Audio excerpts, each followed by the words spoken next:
Alaikum wa rahmatullahi wa barakatuh. Thanks for joining everybody. We're back to a nice new episode of Bayat al Ghadeer. Please keep liking every content that we share. Very important to promote the version of Islam that might be a good opposite to what is known as Wahhabism. That's our topic today. We have some very interesting guests, Brother Ahmed, who also joined us before, Brother Riza, Said Ali, and me.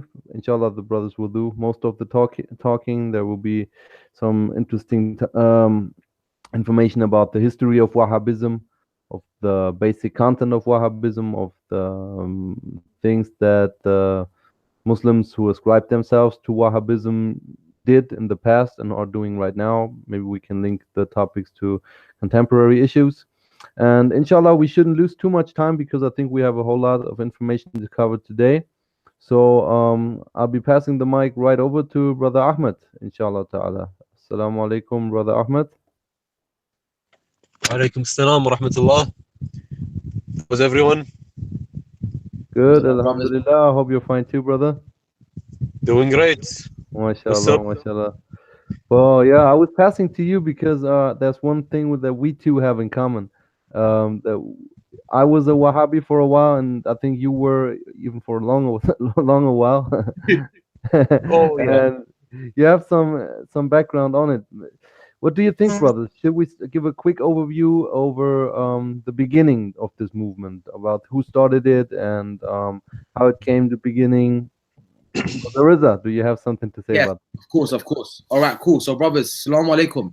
Wa alaikum assalam. Thank you for introducing me. Wa alaikum salam to all the brothers on the panel. Thank you for introducing me, brother. I never knew you. Shabazz, yeah, is that the name that you go by now? Yeah. So no, it's not Daniel. It's Shabazz. Oh, me? Yeah. It seems like I'm today, yeah. I'm on my Malcolm X trip now. Power to the people, you know. Power to the people. Shabazz was a big leader, bro. Big iconic leader. So, all right. So today, first of all, I want to apologize about our timing, but as you don't know, the majority of us are Pakistani, so you don't need to get used to this lateness, innit? Like, this is what we do, innit? So we're not all of us are German, like Daniel. We don't roll with that efficiency. I was late too today. Don't forget the Arabs are just as bad when it comes we got Ahmed there, so I'm sure these lot we probably learned from them anyway, so I'm sure they're probably as bad as us, you get me? Basically, everyone's bad apart from Daniel because he's German. No, man, I'm not a good German. All right, cool. So now, brothers and sisters, thank you for joining us today. It will be a very interesting topic, inshallah, today. The topic is Wahhabism. So we've decided to do this show. To an extent, obviously, the polemics play a part in it. But I think apart from that, it's just to basically, familiarize yourselves. Because I notice throughout the years, people do a lot of shows and a lot of things about the origins of the Shia. And, they used to do the usual, you were started by Abdullah bin Sabah, the Yemeni Jew, etc., etc. And it's like, okay, cool, thanks for that. I appreciate, your intellectual information coming there. I appreciate that. But no one actually talks about where they came from. So what's their foundation? Where did they come from? No one actually deals with that. So that's why I felt it important to highlight this point today, to deal with, inshallah, where did they come from? What they're about, what do they represent, and what are their ideas and belief system. And obviously, big up to Titans, because Kalam gave a nice little preview about what we're going to do in today. So big up Titans, big up Kalam, my brother. And the reason I'm happy he done that is because obviously with Kalam's show and stuff in channel, he has a lot of non-Muslims as well. Inshallah, we want to try and bring some of the non-Muslims to actually listen to us and say, okay, because obviously a lot of the non-Muslims in this country have an issue with extremism. You could don't think of today's show or what we're going to be doing in the future as some sort of, naturally some Shia Sunni kind of thing, but think of it as the root of problems that we're facing in the UK today. Really try and link it back and say, okay, so what I'm trying to do today is I'm actually trying to show you where the root of extremism stems from. And for me, in essence, and what you'll see hopefully by the end of these shows, it is Wahhabism. And that's not in a way to insult anyone, etc. It really is just history. We just want to talk about ideals and history. And like I said, if there's any corrections that need to be made, we're always happy to take that on board. But generally, we're going to be talking about general stuff that's agreed upon. No, you know, Yemeni Jew came and caused this. This is all history. Now, what's important is that when Kalam's introduced it, one thing that's important is that Kalam introduced it, and I told Kalam we're going to be doing a show today, you know. So I said, oh, Kalam, you know what? You've got a big audience. Let everyone know, man. And Kalam straight away, bro, gave us the go ahead. He straight done a video and put Sarah in it. So I think he was trying to drive the point home there. You might just see Sarah pop up, but yeah, I don't think Sarah's going to be popping in for this today. But rather, the point of me saying that was, look, brothers and sisters, if anyone wants airtime, if anyone wants to get famous, if anyone wants to be known, or everyone wants to make their channel big, next time in the future, just phone Kalam. He's a very nice guy. You don't have to make shows about racism or anything like that. Just phone Kalam and say, bro, you know what it is? Our channel, we need to get big. Please just big us up. You don't have to attack other schools to do that. Just some nasiya there for the mandem. Now, going forward, yeah, Wahhabism. So Wahhabism is a school of thought where a lot of Muslims today are attracted towards this school, and a lot of non-Muslims don't really know what this is about. Actually, you know what? Let me rephrase that. A lot of Muslims don't know what it's about. Muslims are like, what's a Wahhabi? I'm just a Sunni.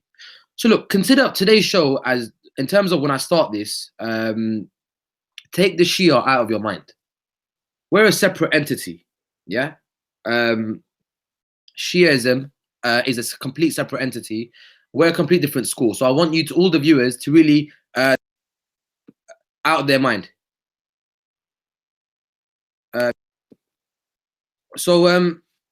With Wahhabism, sorry, I felt like I was going to sneeze there.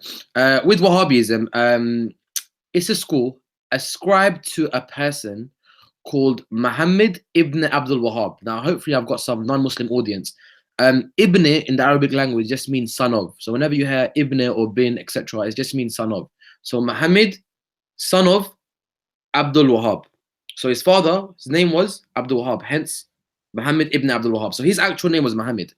So when he started his movement, he basically opposed a lot of the scholars on a lot of the things that were prevalent in his time, and indeed are prevalent amongst the Sunni world today as well. The things that he went against primarily was things like intercession.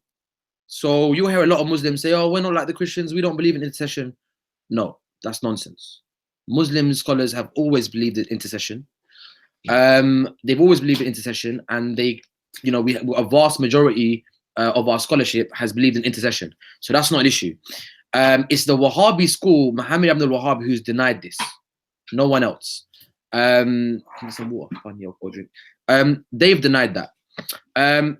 Another one is what you call ziyarah. So let me just clarify. Intercession is basically when you say, when you ask God for your needs through someone, or you ask forgiveness through an individual, a personality, a pious individual, a prophet, etc.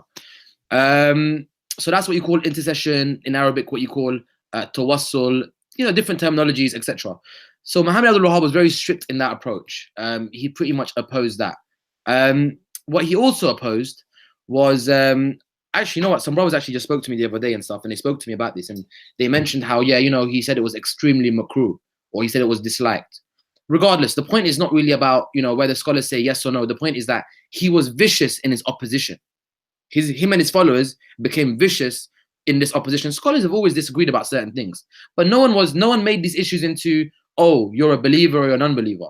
They made it into issues of what you could call faith and excommunication. And it was on those kind of things they will justify their attacks and their killings. And inshallah, we're going to discuss that later. So intercession 1. Number 2, ziyarah, what you call visitation, visiting the shrines. Muhammad Abdul Wahhab and his school naturally opposed the whole concept of shrines. Again, I'm not saying scholars of the past never had a disagreement on this, but what I'm saying is scholars never made this into an issue of iman meaning faith, and excommunication meaning disbelief. No one really, you know, kufr, disbelief. No one had this issue. He made it again into an issue of disbelief and faith, where, oh, you're worshipping the person in the grave, or you've taken him as the Christians have taken Jesus. Muslims never had this issue before. So number 2 is ziyarah. Again, an add-on to that could be what you could call Mawlid. Again, disagreement amongst scholars. They made it into an issue where, oh, you're a deviant, you're leaving the faith, or they don't necessarily do takfir on that issue, but they'll just say, oh, you're misguided, etc. Again, scholars always differed on these issues.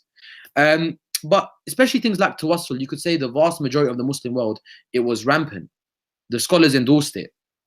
Imam Ahmad bin Hanbal endorsed it. Again, I'm going to keep saying these names so it memorizes in your head. Imam Ahmad bin Hanbal endorsed tawassul. Yes. Imam Malik endorsed tawassul. Yes. A lot of these big scholars endorsed tawassul.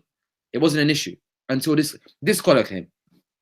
So there are a couple of things that he started, and a lot of his methodology was basically he would use these kind of things to accuse the other Muslims of what you call polytheism.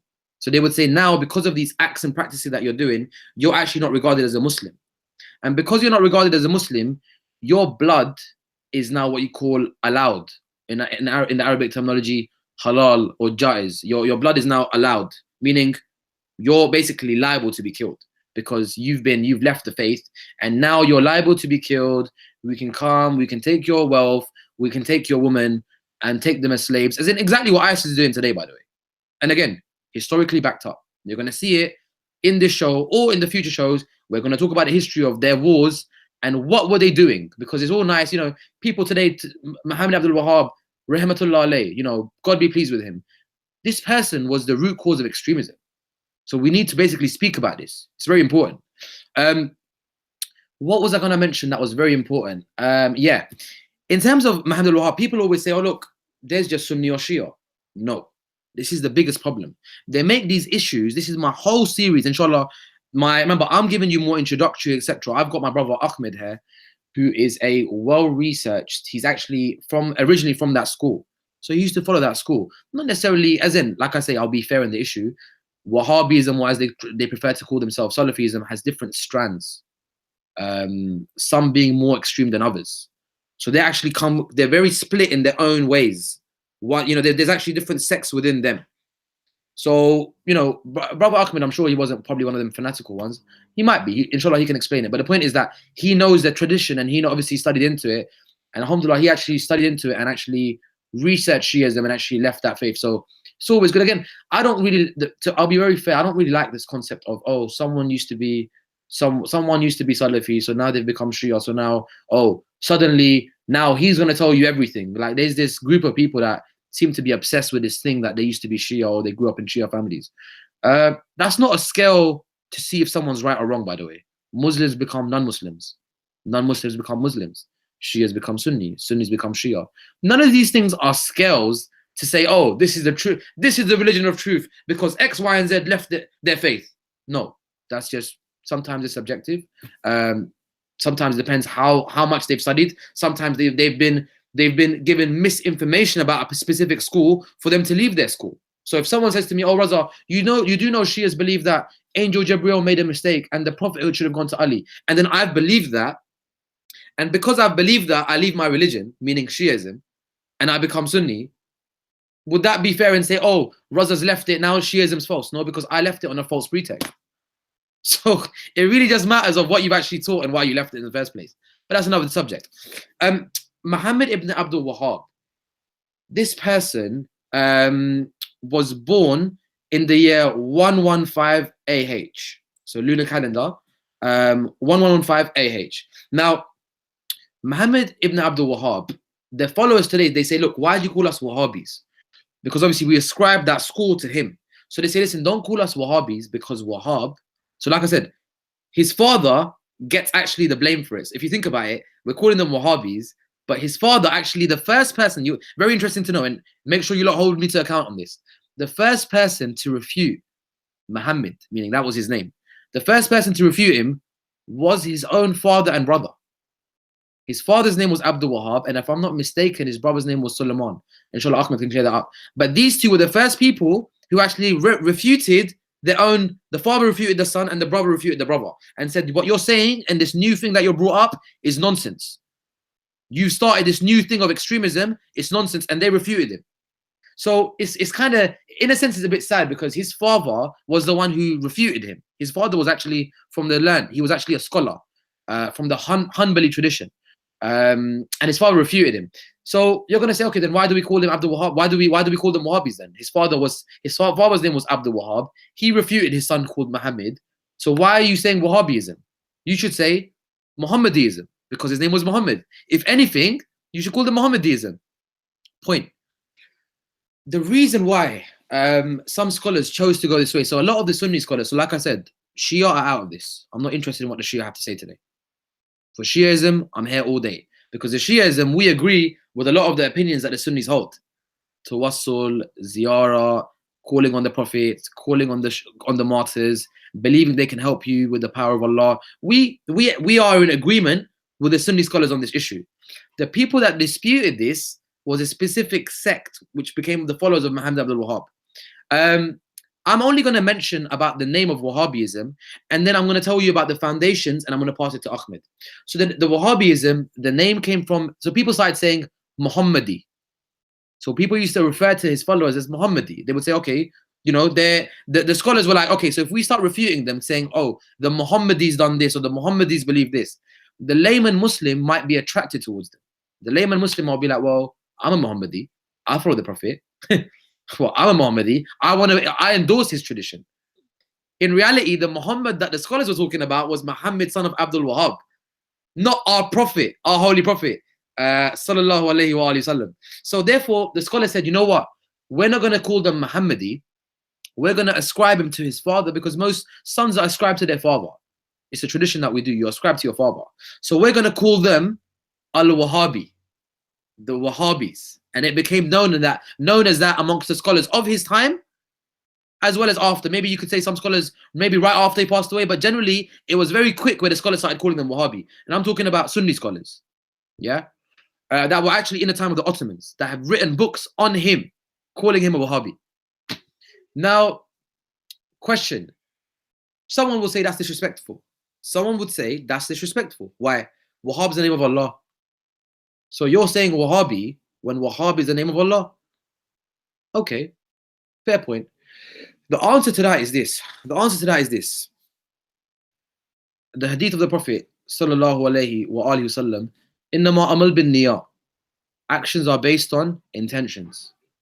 When I'm calling him Wahhabi, do I mean Allah's name Wahhab? Am I looking to disrespect Allah's name?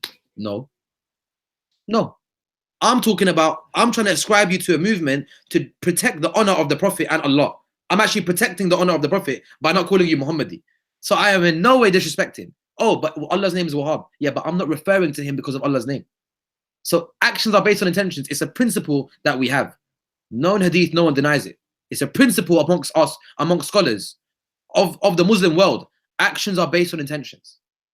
So therefore, when we call them Wahhabis, it's purely because of this reason. It's nothing to do with Allah's name, Wahhab, etc., etc. You know, now, yeah, I respect if a Wahhabi or they call themselves Salafis today. If they like to say to me, "Oh, we feel offended, don't call us that," that can be discussed. You know, in a matter of dialogue. If the person prefers not to be called that and says, "Oh, I find it offensive," no problem. We can call you that in the dialogue. But scholars have traditionally referred to them that school as them. In the same way that I was thinking about this the other day. I was like, okay, so you say to me Wahhabi is disrespectful, okay, because Allah's name. But aren't these the same people who go around saying Alawi, Alawi? When they refute the Alawi madhab, who again is nothing to do with us, they're completely separate to us. You know, I'm sure a lot of them have deviant beliefs. I'm sure a lot of them aren't Muslim because of what they believe. But the point is, when you call them Alawis, Alawi comes from the word Ali. True, because they claim to follow him. Ali. But Ali is Allah's name. So therefore, when you say Alawi is Ali, when you say, oh, you're an Alawi, and they mock it, why are you saying Alawi? Ali is Allah's name. Sure. If I may quickly interrupt, I mean, let's not forget that one of the major four madhab in Sunnism is Maliki, and Malik is also the name of Allah subhanahu wa ta'ala. So that's basically complete nonsense to even object this, because then they cannot call the Malikis. Yeah, as in that's a very good point, because Imam Malik, again, Malik. Now they might come around, they might turn around, Daniel, and say, oh yeah, but when we say Maliki, we don't mean it as a disrespect. Exactly. And the minute you say that, and the minute you say that, you agree to my point. Actions are based on intention. Really, Actions mashallah, are yeah. based on intention. Sure. So when I'm calling you Wahhabi, I'm not saying to disrespect Allah. In the same way, when you say Malik, you're not saying to disrespect Allah. So therefore, case closed. Yeah, That case perfect. is closed quickly. So from today on, anyone that says to me, "Oh, Wahhabi is respect toward Allah," say exactly what I said. Just repeat it. There's no answer for this, because like I said, Alawi, Ali's name. You use it and you disrespect it all day. Malik, Maliki. Oh, but we mean it in a good way. In the Ma'al bin Niyat. When you use it in a good way, you don't mean it against Allah. In the same way, when I call you Wahhabi, I don't mean it against Allah either. It was just to avoid the Prophet's name being misused, like the Muslims do today. Now, that was Wahhabism. Now, someone says to me, okay, Raza, so you're saying all of this started from Muhammad Abdul Wahhab. Yeah, what I'm saying it partially. It's a partial truth. Because yeah, he founded it and gave it legitimacy, and his school of thought caught wind because of petrodollars, because of Saudi, the tribe of Saudi, the alliances they made, the killings they done. These are various reasons why they actually got big, and we're going to discuss that. You know, they never got big because they they never got big based on people like, that makes sense. It was because they were forcing it down people's throats, like the way they forced it in the UK with their petrodollar money. Again, whole another topic. It's not a whole other topic. It needs to be discussed, but I'm going to get to it. So you're going to say, so where's the foundation then? The foundation comes from actually another scholar. The foundation comes from a scholar called Ibn Taymiyyah. Ibn Taymiyyah was a scholar of the past. He came way before Muhammad Abdul Wahhab. Ibn Taymiyyah was the first person who basically started going against the scholars, and he done exactly what Muhammad Abdul Wahhab done. He laid the foundation. The only difference between him and Abdul Wahhab is what he said wasn't taken seriously. He wasn't taken seriously, neither in his life nor after. The scholars didn't really care for him. Some scholars called him a deviant, meaning deviated from the mainstream of Islam. Some scholars called him an infidel, a kafir. They actually said he's not a Muslim. Imagine that. They actually said that because they actually considered him a non-Muslim. A lot of Sunni Muslim scholars, again, I'm not talking about the Shia. We're a separate entity. I'm not interested in the Shia today. So therefore, Ibn Taymiyyah was the one who laid the foundations of tawassul's an issue to an extent, ziyarah, visiting the Prophet's shrine, calling out the Prophet and the pious for help, maybe Mawlid, celebrating the Prophet's birthday. All of these kind of beliefs that we have, you see so many debates, and when the funny thing is when they see the Shia, oh, you believe in this, you're a kafir because of this. But the same thing was endorsed by Sunni scholars. So hold on, when I do it, I'm an infidel or I'm an innovator, but Ahmed bin Hanbal believed in tawassul. What is he then? Oh, no, it's a different. So for Ahmed bin Hanbal is different. For me, it's different. So for me, when I do it, I'm an innovator, I'm a kafir. When Ahmed bin Hanbal does it, no, you know what it was? His research. He's just it's his ijtihad. Allah will give him a reward for it. Oh, Allah will give him a reward for reaching the same opinion that I reached. So therefore, your approach is all flawed. You're literally trying to basically stigmatize our community for things that the Sunni scholars believed in their masses. Sunni scholars believed in ziyarah, visiting the Prophet's shrine and visiting other shrines. Sunni scholars believed in the aspect of having shrines. Sunni scholars believed in celebrating the Prophet's birthday. Sunni scholars believed in calling out the Prophet and the awliya and the martyrs for help, dependent on Allah. Dependent on Allah. So dependent on Allah. They can help you because Allah's giving them that power.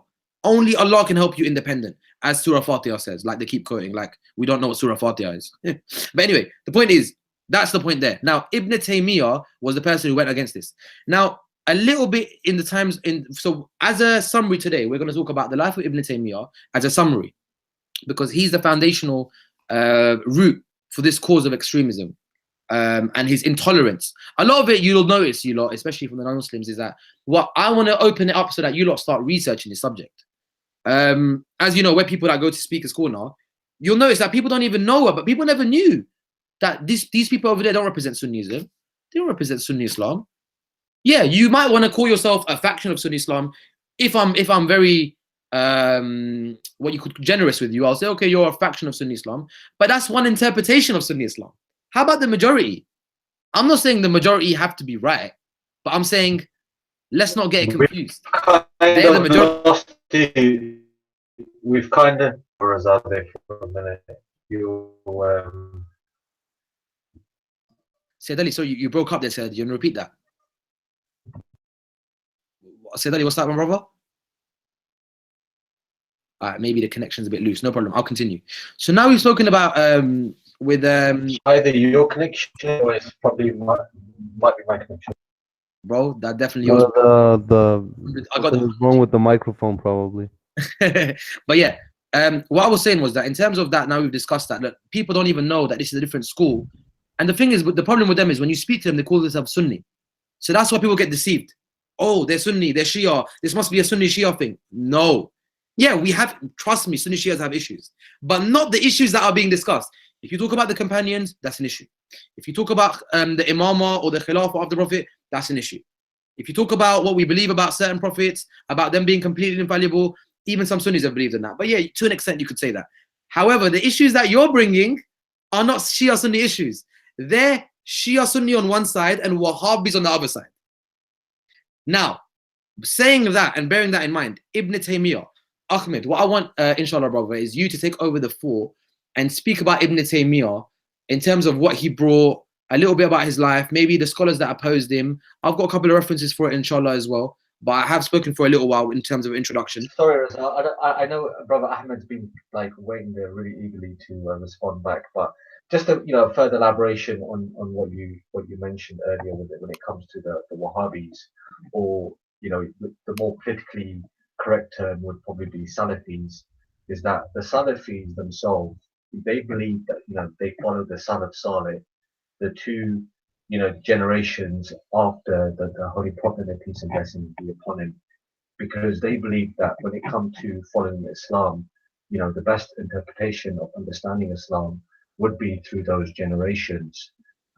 So, for example, when it comes to the issue you mentioned about Salafis, not believing in visitation of graves, or they believe that graves should be built in a certain way. When we go back in history, we can find actually some Sahaba having this view that when it comes to even, for example, there used to be a tree that the Sahaba, the blessed Sahaba, used to stand under.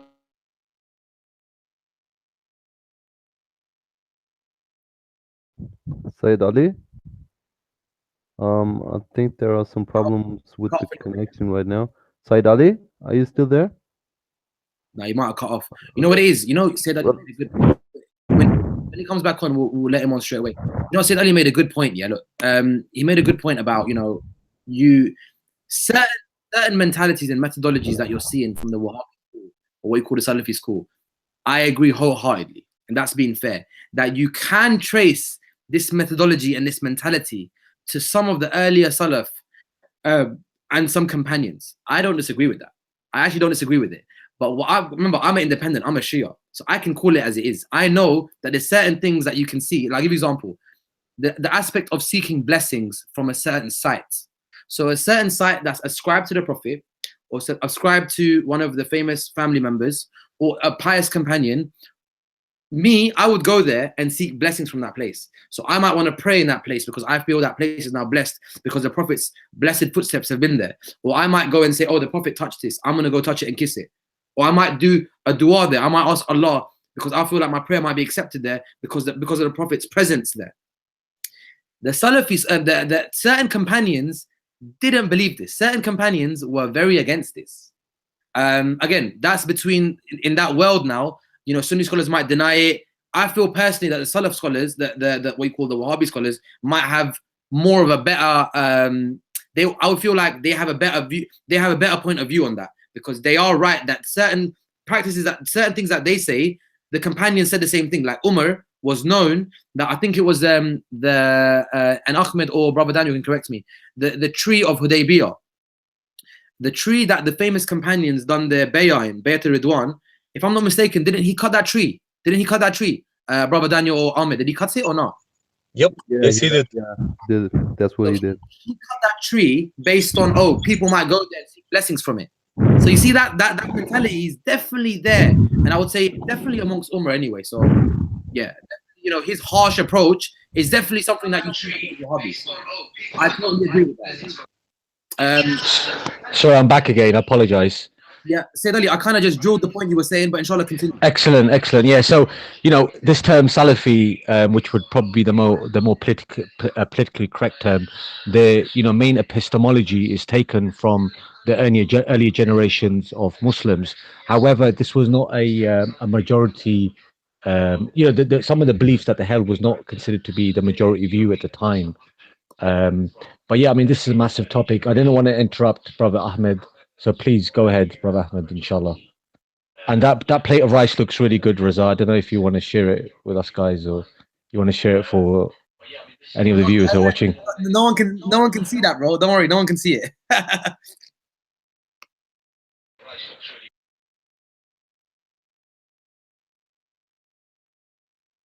So, all right, Brother Brother Ahmed.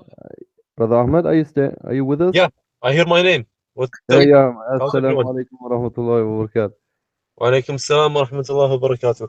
So, So you said you didn't want to interrupt me, but the thing that is that I never started talking. So yeah, what are we talking about here? now I think we should go say a little something about Ibn Taymiyyah, inshallah, because he was the root of the whole movement, and I think you know quite well about Ibn Taymiyyah. So I think there is a lot of interesting content that you will be able to contribute, inshallah. So, can you tell us a little bit about Ibn Taymiyyah, who he was, what his beliefs were, about his biography, what was his status as a scholar during his lifetime? Alrighty, Ibn Taymiyyah, like in his own lifetime, he was taken seriously by his gang of bandits, basically, the desert dwellers who believed in him. The vast majority of them being illiterate, of course.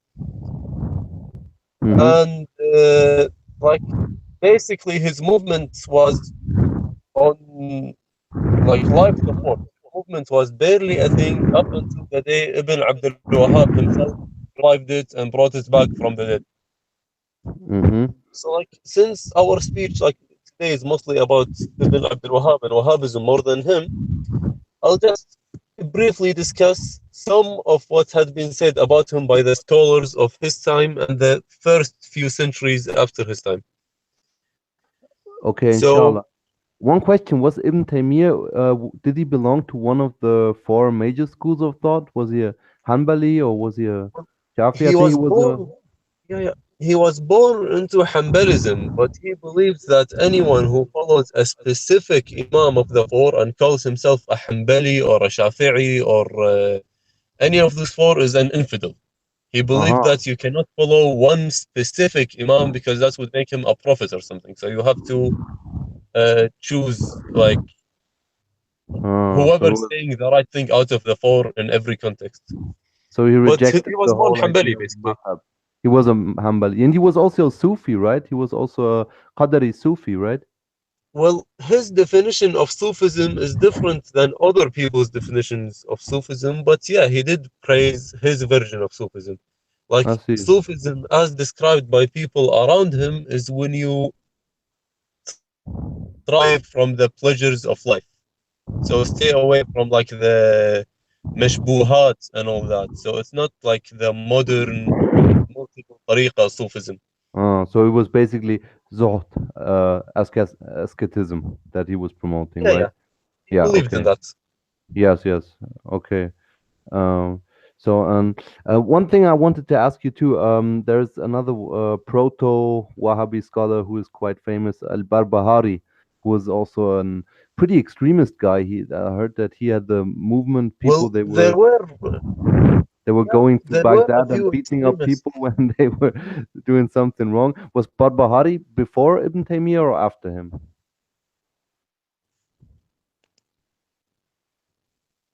Brother Ahmed? Yes. Al-Barbahari, was he before Ibn Taymiyyah or after him? The one who wrote Sharh as-Sunnah? I believe he came after Ibn Taymiyyah. I believe he did. He came after him. So we can pretty much say that Ibn Taymiyyah was the prototype scholar of the whole movement, right?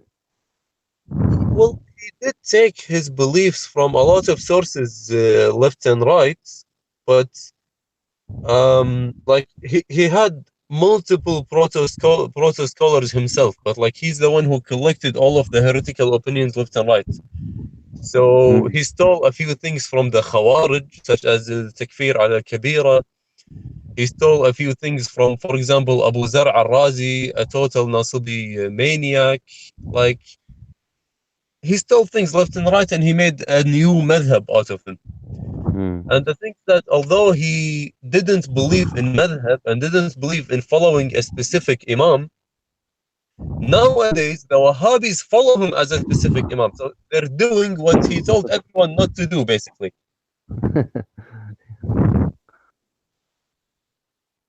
Can you tell us about what year was he born? What century and what year was he born in? Well, Ibn Taymiyyah lived, I believe, in the 1200s AD.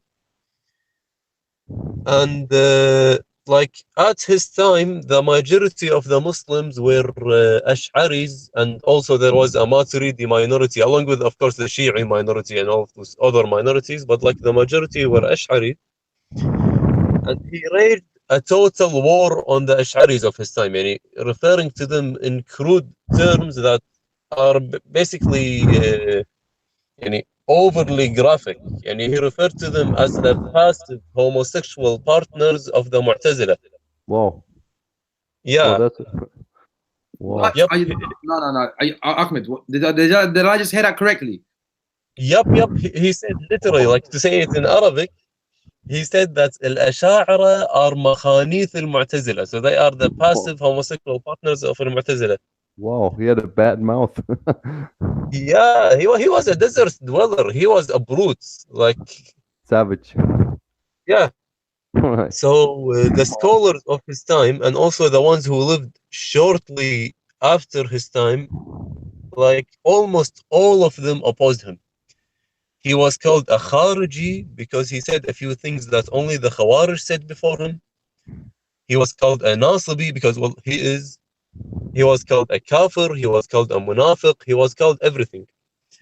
Like, to quote one of the major scholars of his time, or after his time, actually. Well, he was in his time, but it was reported after his time, is Imam al-Qadi Sharaf al-Din al-Hanbali. He lived around Ibn Taymiyyah's time, and he referred to him as كان قليل العلم مزجي البضاعة. He lacked knowledge, and like his product, or like his words, had no weight or had no value. Also, like another major scholar who criticized him, maybe more famous, is Al-Hafiz Ibn Hajar, who reported the many opinions in his lifetime on him. He said, منهم من ينسبه إلى النفاق. Some people call him a munafiq. لقوله في علي ما تقدم ولقوله أنه كان مخذولا من حيث ما توجه.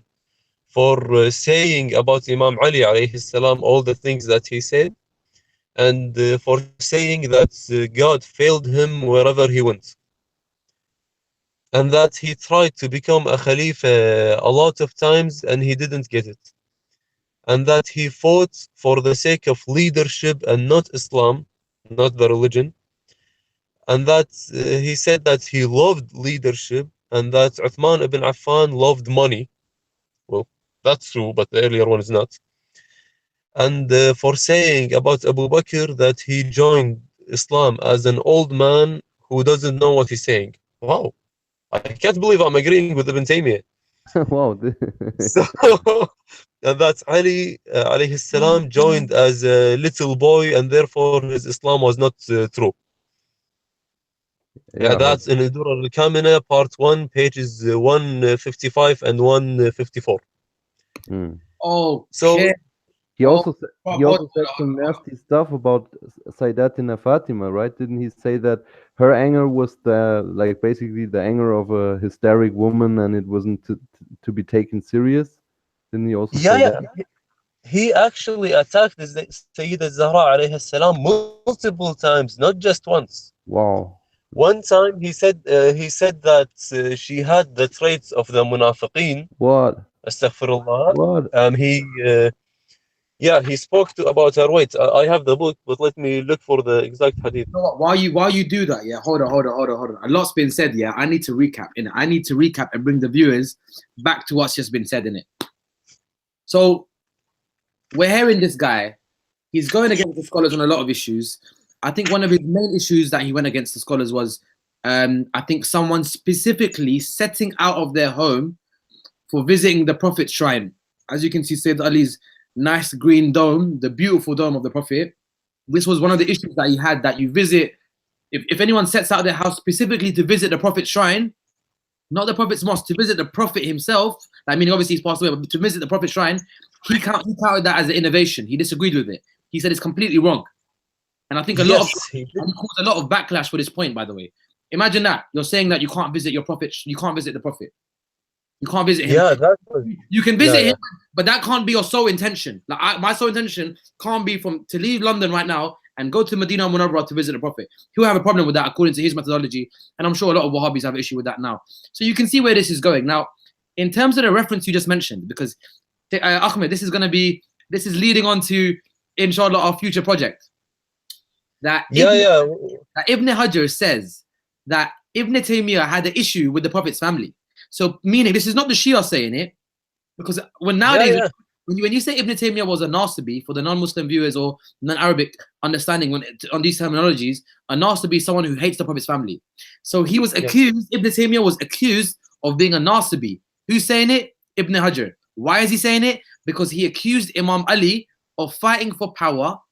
He accused Imam Ali of saying, well, there's dispute about whether he actually became a Muslim because he became Muslim at such a young age. So meaning, he said a lot of, I think also he says that the verse about drinking alcohol and prayer came down for Imam Ali, if I'm not mistaken, Ahmed. Exactly, yes. He said that Imam Ali alayhi salam drank so much that he started praying wrong, and that's why alcohol became haram during prayer, because like Imam Ali alayhi salam ruined it for everyone or something. Astaghfirullah. This is a scholar. Sorry, Reza. I didn't want to interrupt you, but just on a quick point. See, I from my experience, from the works I've read on Ibn Taymiyyah, because obviously he's quite an influential figure for the Salafis, and even till today, Salafis will refer to many of his books of beliefs, Sharh al-Aqidah Wasatiyah being the most famous one. And this book is actually available in English, you can feel free to download it online. It's called Sharh al-Aqidah Wasatiyah, and this is like the Bible, so to say, for all Salafis. So they deduce their main beliefs from this book. Brother Ahmed made a beautiful point. He said that Ibn Taymiyyah was also an individual who would disagree with sticking to one madahib, because obviously within the Sunni school you have different schools. You have the Hanafis, you have the Shafis, you have the Malikis, and obviously then you have the Hanbalis. So he was against the idea of sticking to one particular scholar, but rather referring to them all generally.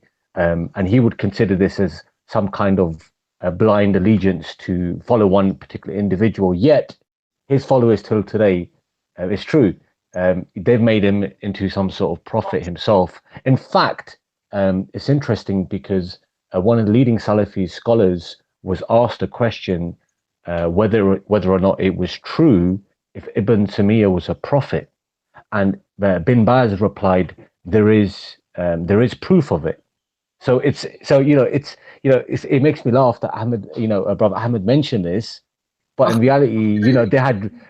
Sorry. There's proof for it. Did you just say he gently confirmed it? Yeah. I mean, these are the same people who say, we are the people, we Ahl Tawheed, we people of Tawheed. We believe in, the last and final messenger being the prophet. He denied it, but he said there is proof for it. Yeah. If you just bear with me a second, I'll see if I can get it up for you. Or if not, we can definitely do another show on it. But it's true. They elevate his status to such an extent that they practically made him into a prophet. Speaking on him being a prophet, I have a source on this. Yes, please share. Is it the one from Bin Baz? No, this one is by Ibn al-Qayyim al-Jawziyah. Excellent. Please do share it. So it's not literally saying he's a prophet, but look at what they think he was able to do. So this is in مدارج السالكين بين منازل إياك نعبد وإياك نستعين by Ibn al-Jawziyya. I know the one you're going to Muhammad say bin now. Abdul Qadr. Is it his knowledge of the unseen? Yep, you cut me. Yep, this one. Yeah, it's one of my It's very favorite ones. clear. Yani Please, they please. blame us for saying, they blame us for saying that Imam Ali alayhi salam was able to do that, and they believe this filthy desert dweller was able to do it. Anyway, so he says, وَلَقَدْ شَاهَدْ, this is in page 2694. Just a waste of paper, to be honest. Anyway, ولقد شاهدت من فراسة شيخ الإسلام ابن تيمية أمورا عجيبة وما لم أشاهده منها أعظم وأعظم. So I have seen in the knowledge of Ibn Taymiyyah great things, wonderful things, and what I have not seen is greater. He told his companions that the Tatar, the Mongols, will invade Syria in the year 696, and that the armies of the Muslims will break, and that people will be killed and raped. And all of those things came true, of course. So, mashallah, Ibn Taymiyyah has ilm al-ghaib, basically. Yeah, they deny our belief in the infallibility of the Imams and that God teaches them the future, and then they say the same thing about Ibn Taymiyyah. And Yeah, also, sorry, brother Ahmed. Yeah. It's I think, if I recall, I might be mistaken on this, but I've actually looked at some of the rebuttals that they bring forth in order to justify this, because obviously, when it comes to the miracles of the awliya, the saints of Allah, which ironically, by the way, in Sharh al-Aqeedah Wasitiyah, Ibn Taymiyyah has actually dedicated a whole chapter on the miracles of the saints of Allah. And one of the commentaries, anyway, they give about this particular incident of Ibn Taymiyyah foreseeing future events is that he actually looked in the preserved tablet. I think it was Wahhabi who mentioned that Ibn Taymiyyah got this knowledge about what was going to occur from the preserved tablet, from Lawh Mahfuz. But again, if we were to say that the Ahlul Bayt alayhi salam, who were the awliya Allah, had this ability to. I can't believe. Say that. Honestly speaking, say that this is. I can't believe that Imam that he said about looking at the Lawh Mahfuz. I can't believe that. Honestly, okay. Well, to be honest with you, as you're aware, I actually had no plans to jump on today's show. It was a very last minute thing. I thought, because it's a Sunday, I had some time on my hand. I'll join the discussion. I didn't do any preparation for the show, but definitely for the next show, if it carries on, I will present some of these references that have been attributed to Ibn Taymiyyah. Even his death, which we'll eventually get to, is another interesting topic. What occurred around his death and what happened. The miracles, yeah. Cool. Yeah. You know what's interesting though. You know what's interesting is that we were discussing we were just discussing the point where I stopped was about Host Ali. So Ibn Taymiyyah had these views about the Prophet's family that were clearly he had clear hate for the Prophet's family, and this is why the scholars, Sunni scholars, accused him of this, not Shia scholars, Sunni scholars. So Brother Ahmed quoted Ibn Hajar, and he had it. So he himself says that scholars had this view of Ibn Taymiyyah about what he said about Imam Ali himself.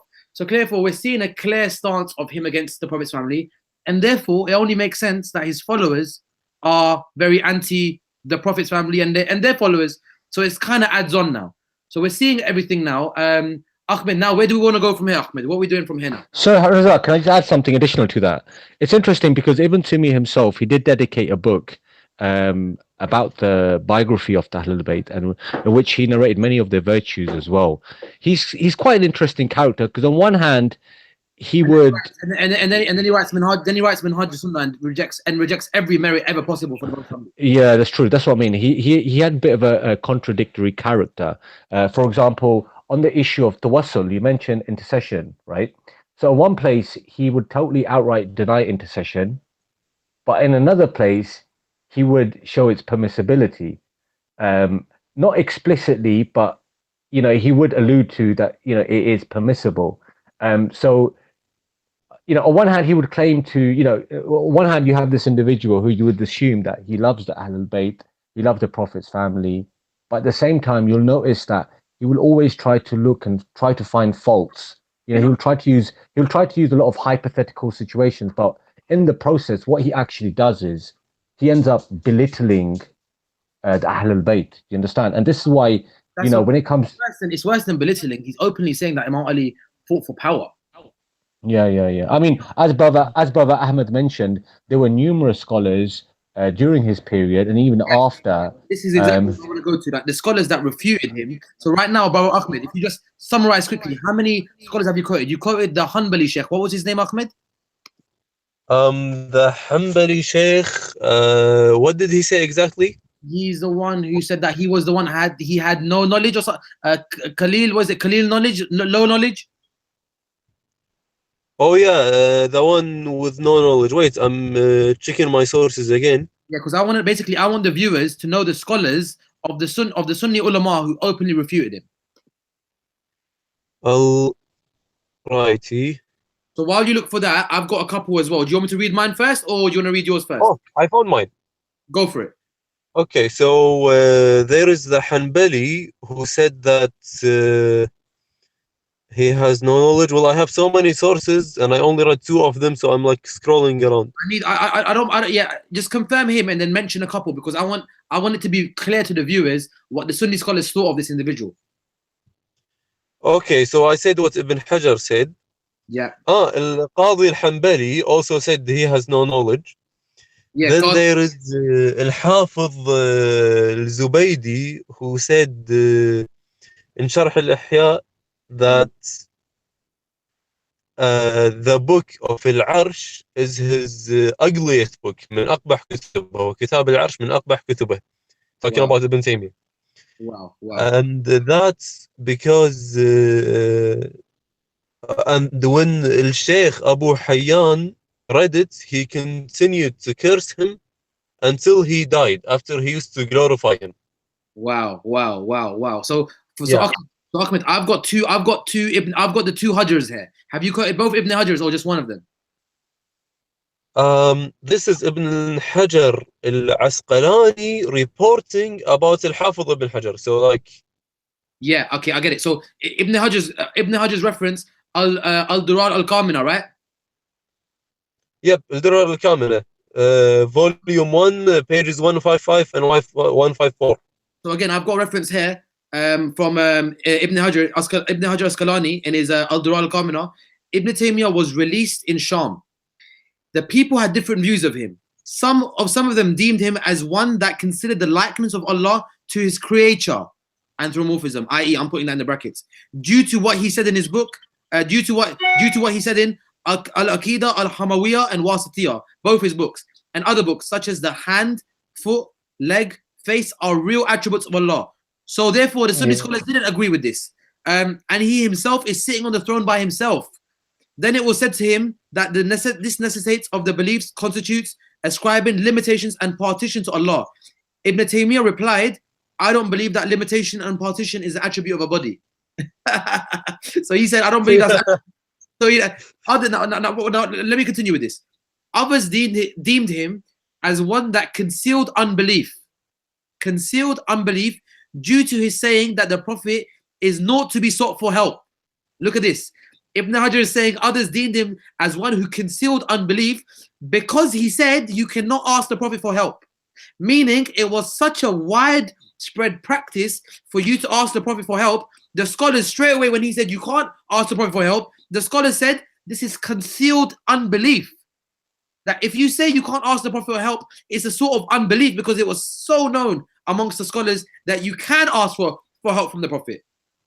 And the fact amounted to diminishing and impeding and establishing of the greatness of the Prophet.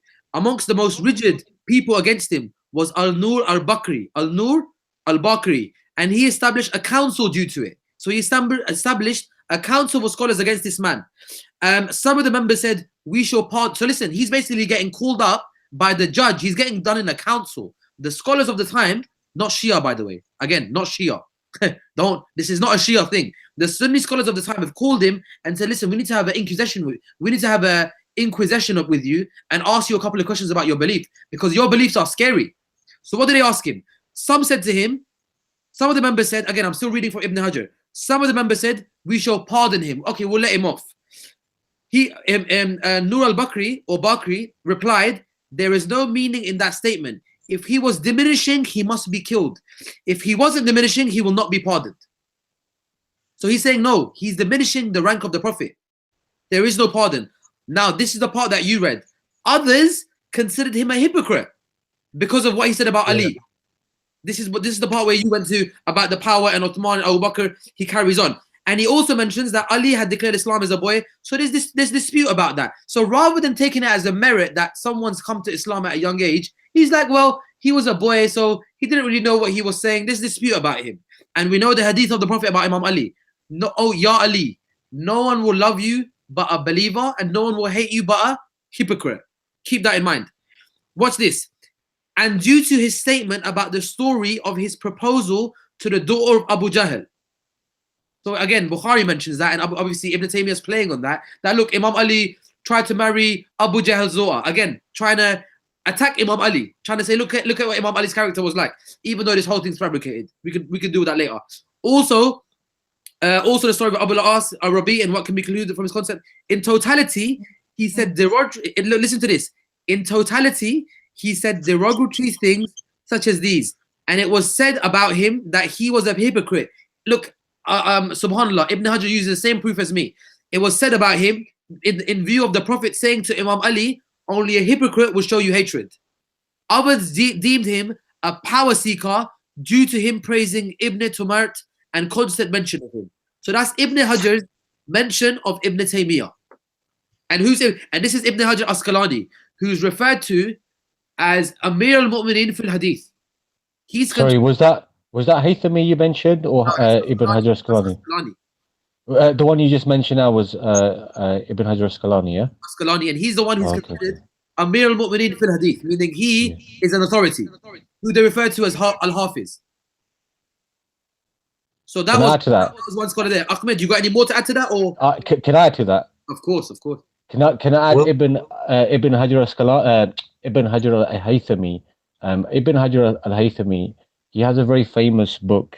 It's called Al-Fatawa al-Hadithiyah, I believe. And it's right in front of me. Go, read it. Go. Oh yeah. So basically, this book is a collection of al-Haythami's judgments based on Shafi fiqh, and he discusses many issues of like tawassuf, spiritual. Can you do me a favor? Sid, can I please read that one out instead? No, sure. I just want to introduce the book first, then you can. Yeah. So this particular book is it's a fatwa book based on Shafi fiqh, and it touches on issues of aqidah, tawassuf, and the majority of the collection itself is based on like hadith inquiries. But within this book, because remember, we have two Ibn Hajar. Well, we have two Ibn Hajars. We have Ibn Hajar Asqalani, who was the guy who wrote one of the most famous commentaries of Sahih Bukhari, and then we have Ibn Hajar al-Haythami. Often these names are confused, but both of them were, gigantic scholars within, within the Sunni school of thought. Nevertheless, there's an interesting statement which Brother Raza will read for you. From this book, Al-Fatawa Al-Hadithiyah. So please, Raza, if you can read what he said. Do you know why the reason I took that off you, Sayyid? Yeah, because you know what? Yeah, I've been waiting for this one. You can't take the best one from me like that. I've been waiting for this guy. So check this, yeah. Ibn Hajar Haythami in his Fatawa, Sayyid Ali's given a very nice introduction about the literature, because there's so many points I want to draw from this, because this is what I'm trying to say to the viewers and to the people watching. Oh, we're Sunni. Oh, we're following this. Sunni scholars are refuting the guy you call Shaykh al-Islam. Sunni scholars are saying this guy is a deviant. Some Sunni scholars have called him a kafir. And you're calling him Shaykh al-Islam. Shaykh al-Islam is given to a title who's basically the most authoritative person in Islam is given that title. So you're giving that title to someone who the Sunni scholars regarded as a deviant and a kafir. Okay, watch this. Ibn Hajar Haythami. Ibn Taymiyyah is a person who has been made infamous, blind, deaf, and contemptible, and contemptible, and the very fact that has also been endorsed by the Imams who have mentioned him being a fasid and a liar. Whoever wants to know him should pursue the literature of Imam Hassan ibn Subki al-Mujtahid, on whose imamat, glory and rank and touching, and the limits of ijtihad, there is an agreement. And his son Taj and Sheikh al-Imam al-Azza ibn Jama', and of the scholars amongst the Shafis, Malikis and Hanafis of his era. Meaning, read all of them. Read all of them. Ibn Taymiyyah did not restrict himself to objecting over the later Sufis, but he also raised objections against Umar bin Khattab, against Ali ibn Abi Talib. I thought if you question the Sahaba, you become a kafir. Oh, it must not apply for Ibn Taymiyyah then. Maybe it doesn't apply if you criticize Imam Ali. You can criticize if you criticize Muawiyah, you're a kafir. If you criticize Abu Bakr Umar, you're a kafir. But if you criticize Imam Ali, you're Shaykh al-Islam. Okay, let's move forward. The summary here is that there is no worth of his writing. What is it? There is no. If any Salafi or Wahhabi quotes Ibn Hajar after today, I'm going to say, don't quote Ibn Hajar to me. Do not quote Ibn Hajar to me. The summary is that there is no worth of his writing. In fact, there should be thrown into an abyss, and belief should be held about him that he was an innovator, deviated, ignorant, and the one who did ghulu. Ghulu means extremism, and may Allah deal with him through his justice, and may keep us away from his beliefs and his acts. In his Fatawa Hadithiyah, and I've got the scan of that as well, if anyone's interested. But one thing I might add, maybe he was biased towards Imam Ali alayhi salam for political reasons. Who, Ibn Taymiyyah? Yeah, I think it's. It doesn't somebody say it's okay if it's done for political reasons? You're coming from that angle. You're coming from that angle. Oh, okay. You know what, Razak? You made a good point as well. You said, from this point onwards, because let's be realistic. Within the Salafis, you do have these different types of movements, and to be honest with you, one of the contemporary scholars, Albani, who's very respected, he had an article. It was called the Salafi Dawah Group in Disarray, and this document's available online. If you literally just go on Google and type in the Salafi Dawah in Disarray, you'll see Ibn Albani mentioning how the present-day Salafi movement are very divided, and this is why, for example, you mentioned Speaker's Corner at the start of the show, and for those people who don't know what Speaker's Corner is, it's in Hyde Park. It's in Hyde Park in London, and every Sundays, people from different various schools, backgrounds go there. They have religious discussions. But recently, you notice that there's been a growing trend of certain groups of Salafis fighting amongst themselves, right? Even though, and fighting with some Shias as well. But you notice that there's within the Salafi school themselves, even though they use this title Sunni, they will say that, look, we follow the Sunnah, we're Sunnis. They kind of use this as a way to yes, absolutely, to hide themselves and what they're actually about. And say you follow Muhammad al-Wahhab and you're not Sunni. Stop doing taqiyya. But you made a very valid point. You said from this point onwards, I don't want any of our Salafi brothers to quote Ibn Hajar Asqalani, which is true if you think about it, because within this, Ibn Hajar Haythami and Ibn Hajar Asqalani are openly dealing with this guy that you think is Shaykh al-Islam. But more importantly, look, the thing is, if you go according to if you go according to within the Sunni school, you have different schools of theology. You have the Ashaira, for example, and you have the Atharis. The Atharis, you could say to some extent, could be understood to be what we understand as being the Salafis now of today. In the past, they may have been known as the Atharis, but even though, despite that, their theological opponents, the Atharis, the Ashaira, they consider themselves to be theological enemies. Even though, many Sunnis today might not know that, still you'd get some of our Salafi brothers who would quote Ibn Hajar Asqalani, even though theologically, they're opponents. Do you get my point?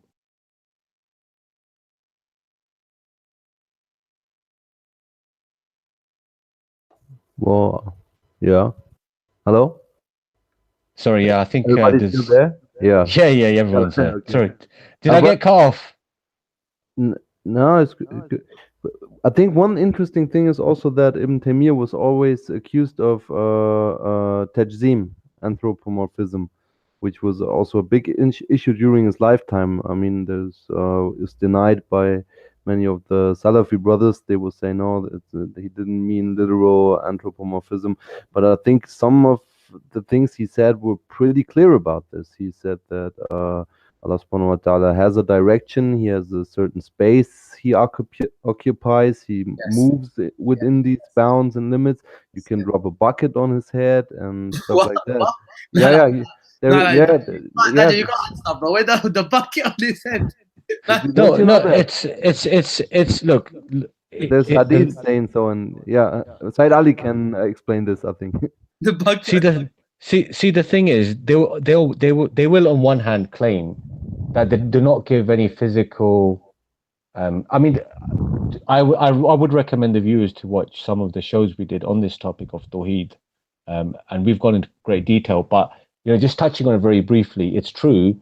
He was criticized heavily in terms of his opinion about God, what his views were about the physical attributes of God. He used to take he was a literalist. So obviously, when it comes to the verses of the Holy Quran or the Hadith that talk about God's physical attributes, like his hands or his eyes, he would be very literal. So on one hand, you might get some people who be claiming, "Oh no, we don't take it literally."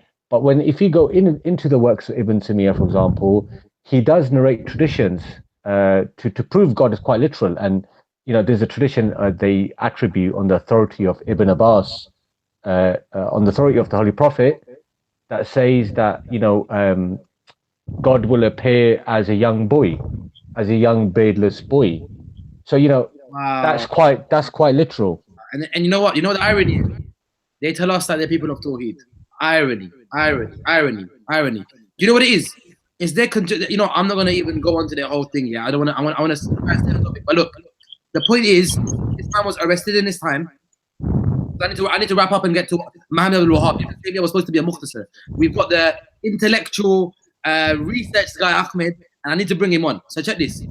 Summary: Ibn Taymiyyah in his life. Why am I? My brother, one of you mute it. He's in his lifetime, he is called a deviant. Some scholars have called him a kafir. They called him as an acquisition. They called him into basically a court. You could say in today's system, a court system, where they've called him in and they've questioned him about his belief. He's been arrested. Scholars were having none of it. They said to him that he likened Allah to his creation. And he was questioned about it. Daniel, I think you might need to mute your microphone because there's a lot of interference coming through as Raza speaking. Oh, I'm sorry. Brother Ahmed and Daniel. Yeah, cool. Shukran. So all of these views are clearly against him. We've quoted both Ibn Hajars to you, both of them, the Hajarain. Now, I'm going to quote that final one, yeah? And then from this final one, Ibn Taymiyyah is dead off. I'm not interested in Ibn Taymiyyah anymore. We're moving to Muhammad Abdul Wahhab. From today, anyone calls Ibn Taymiyyah Shaykh al-Islam? Ibn Hajar. What did Ibn Hajar say about him? And now I'm going to quote a contemporary who I think. But sorry, before we leave Ibn Taymiyyah alone, I would like to read the bucket. No, yeah, I have to. After you, I read the bucket thing from justify your stance that indeed you're not lying. There is something to do with buckets here. We need to get to the bucket. It's very important. Bring out the bucket. So now, Imam Nubhani. I think he's passed away now. I'm not sure, but inshallah Ahmed can clarify. Nubhani, contemporary. He's in our century, or just a little while before. He's got a book called Shawahid al-Haq. His name is Sheikh Yusuf al-Nubhani, massive Sunni scholar. What does he write? It's proven as clear as the midday sun in the sky. Look what he's trying to say. It's proven as clear as the midday sun in the sky that the ulama of the 4 Sunni schools, how many Sunni schools? 4 Sunni schools, agreed on rejecting the heresies of Ibn Taymiyyah, and some of them criticized his honesty in narrating. They also criticized the stability of his brain. They criticized the stability of his brain. Did he have one? Did he? I think, honestly speaking, the scholars are agreed on this subject. This guy is an individual who, the sad thing is, because of the petrodollar money, and again, I'll keep saying petrodollar money because the reason why his faith has expanded is because money's been pumped into it. In this time, no one wanted to know this guy. And no one give me, oh, this the real scholars, no. The scholars, the ulama, not the sultans. The scholars called him a deviant. The sultan was like, this guy is a clear deviant guy. This guy needs to get locked up. Every time he would get locked up because of his views. Not because he was speaking against the sultan, it's because his views were messed up. Do you get my point? His belief. Now, Ibn Taymiyyah, that's his views. He's messed up. Ahmed, what I want to do is, Ahmed, I want to get to Muhammad ibn Abdul Wahhab. So he laid the foundation and he was a no one. Even afterwards, his movement never caught wind. So who gave it wind? How did it get politically and practically established as a proper school? Because in his time and even after his time, you can see what Ibn Hajar, no one paid him attention. Who brought him back and who brought this foundation? Who built on this foundation and made it strong again? Muhammad ibn Abdul Wahhab. So, Brother Ahmed, you've been patient for a little while. Oh, before I go to you, Brother Daniel, bucket, then Ahmed about Muhammad Abdul Wahhab. Yeah, inshallah, yes. Not to lose too much time, but in Majmu' al-Fatawa, I think it's in volume 6, Ibn Taymiyyah says, and this is actually a hadith that is existing, and Ibn Taymiyyah's comment on this is, verily the Prophet ﷺ statement, if one of you lowered a bucket by a rope, then it would fall on Allah. This is a hypothetical consideration, that is the lowering happened, then it would fall on him. Yes. This is what Ibn Taymiyyah says. A bucket can fall on Allah subhanahu wa ta'ala. Read that once more. All right. Read it once more. I have to reactivate that. The Prophet's sallallahu alaihi wasallam statement, if one of you lowered a bucket by a rope, then it would fall on Allah. This is a hypothetical consideration, that is, if the lowering happened, then it would fall on him, Allah subhanahu wa ta'ala. And where is that? Is Majmu' Majmu' al-Fatawa, volume 6. Wow. Boom, Okay. yeah. Well, there's a bucket. So enough said about Taymiyyah. there's a bucket and there's Allah. There you go, in it. Like Yeah. people of Tawheed. If Ibn Taymiyyah had the Tawheed and he says he's the Shaykh al-Islam and he's Imam of the people of Tawheed, keep your Tawheed. I'm happy with my Tawheed. Keep your Tawheed. I don't want it. I don't want it. All right, brother. Now you've provided the evidence. Shukran for that. Brother Ahmed, inshallah, bro, let's bring out Muhammad Abdul Wahhab and let's deal with his extremism and his life. Let's deal with his life first. Ahmed? Yeah, hello. Habibi. So, Ibn Abdul Wahhab is a very fascinating character. Yeah, and he's exceptionally ignorant. What can I say? He writes, like, if you read his book, his Arabic is worse than, I don't know, if he was illiterate, it wouldn't be that bad. Arabic is worse than Shias that can't speak Arabic. Oh, yeah. That's really bad then. Is it worse than us? Yep, he's a confusing man in every way. He's a maniac, murderous, ignorant. Yani, you can tell the one and only reason he succeeded is because Al Saud funded him and fought for him and pumped him into existing. If it was not for the swords of Al Saud and the money Al Saud received from the British in their early years, the British, you guys, sorry, I don't mean it. So anyway, yeah, so the British government aiding Al Saud into aiding him, he wouldn't be a thing nowadays.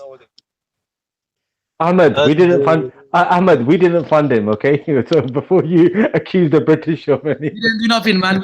We didn't do anything. We're free from this. But we just survived it. Yeah. Well, you arrived later. I don't blame you. I blame the Humphrey guy.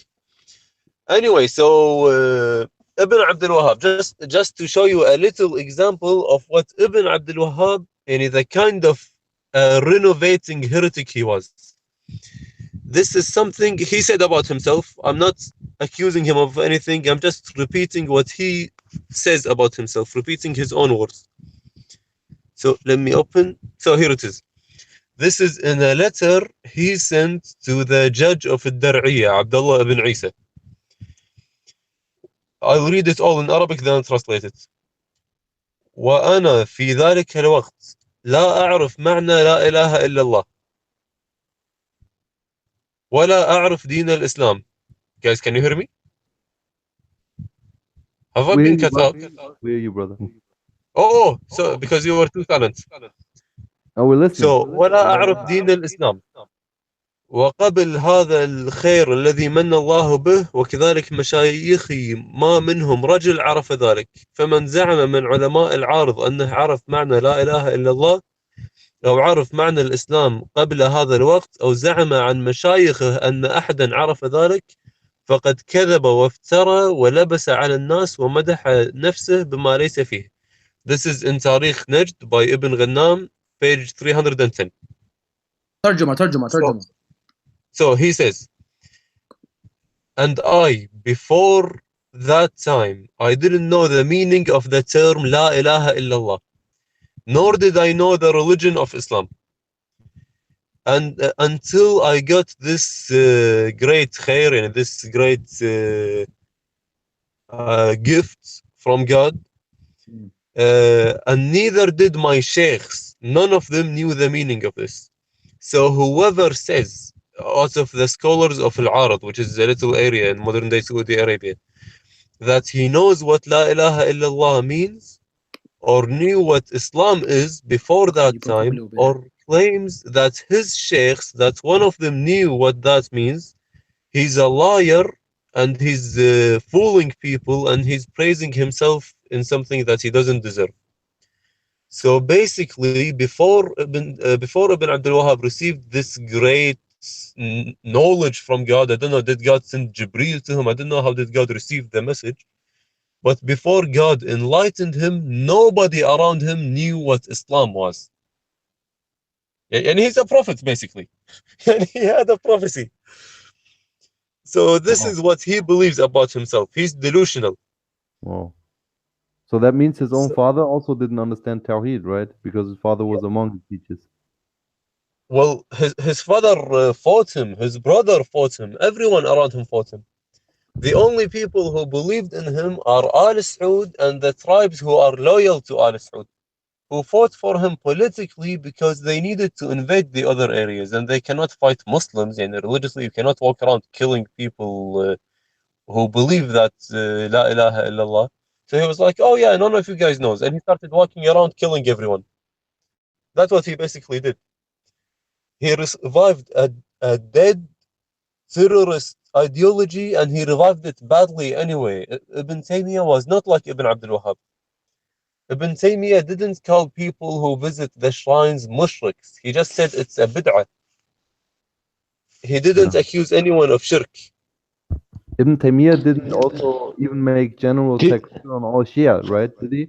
He also said he only said that he concentrated mainly on the Ismailiyah, but as far as I know, he didn't say that. No, actually, no. He did. No? He did. Really? I tell you why.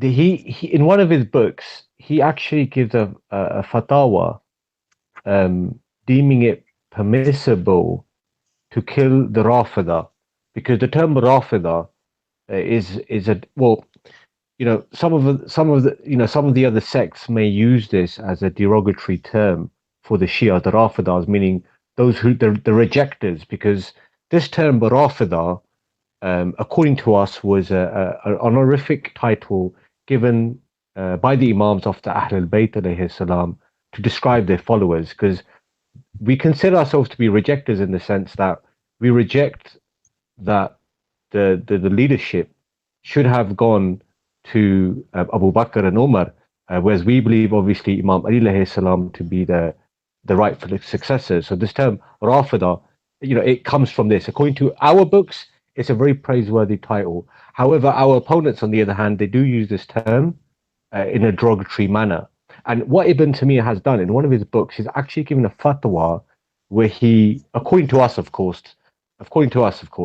where he attributes that the Holy Prophet, may peace and blessings be upon him and his family, said that, you know, he ordered the permissibility of killing the Rafida. So in one of his prophecies, he claimed that a sect would emerge called the Rafida, and he deemed it lawful to kill them. And Ibn Taymiyyah himself, in one of his fatwa books, actually mentioned this. I don't have this reference to hand, unfortunately. You know, as I said earlier, this was a very last minute thing, and you know, everything I'm saying is just from what I know, just, you know, I think without any I preparation or think it's whatever. Musnad Ahmad ibn Hanbal. I'm not quite sure. I will look that up quickly while you keep talking, inshallah. But I Yeah. think it's a So but it's a I think, weak. brother. Yeah, but I think brother Razal may have lost connection, but I'm sure he'll join us back shortly, inshallah. But brother Ahmed, are you aware of this hadith where Ibn Taymiyyah claims that the Holy Prophet? I know groups like ISIS, which are highly influenced by the works of Ibn Taymiyyah. You know, these radical type of jihadi movements you find. I'm back. I'm back. They, you know, that's fine. That's fine. So, you know, these Ahmed, are you aware of the hadith that Ibn Taymiyyah attribute falsely to the Prophet about killing the Rafida? You may know something about this. Well, I do know it, and the thing is that nobody before Ibn Taymiyyah considered this hadith legitimate, or anyone serious after him considered it legitimate. Like in terms of isnad, the hadith is nothing, absolutely nothing. In Sunni standards, of course. Yeah, of course. I mean, obviously, if you were to go according to the science of hadith, you know, as far as we're concerned, we consider it to be outright fabrication. We'd never believe that the Holy Prophet, may peace and blessing be upon him, and his family, would, you know, permit such a thing. But even though it's deemed weak today, some of these extremist jihadi groups, they use these fatwas to deem it legitimate to kill the Shia. I think even Ibn Taymiyyah gave a ruling about the permissibility of burning the apostates. He had a ruling on this issue, and this is why some extremists today carry out the punishment of burning, even though within their own school they'll claim that this is something which is only a type of punishment which can only be given by Allah subhanahu wa ta'ala, even though, you know, within their books, like people like Ibn Taymiyyah gave a fatwa. Of course, the Shias, we have a whole different concept when it comes to the issue of apostasy law or certain laws related to taking one's life. We don't believe that any individual has that right to do that. Capital punishment is reserved to the infallible. We don't believe that decision is something that, you know, jurists can get together. Yes, of course, it's a big topic in itself, and it requires detailed, responses and, you know, discussing the traditions. But Brother Ahmed, please continue about the point about this fatwa, because the reality is it has influenced some of these extremist groups, and this is why they have such a negative perspective of the Shias. Well, to be honest, I'm still looking for it. well, the narration about the Rafida is in Musnad Abu Ya'la and Right. Hadith 2568, and it's also in other books, for example, Musnad al-Harith and also Majmu' al-Zawaid.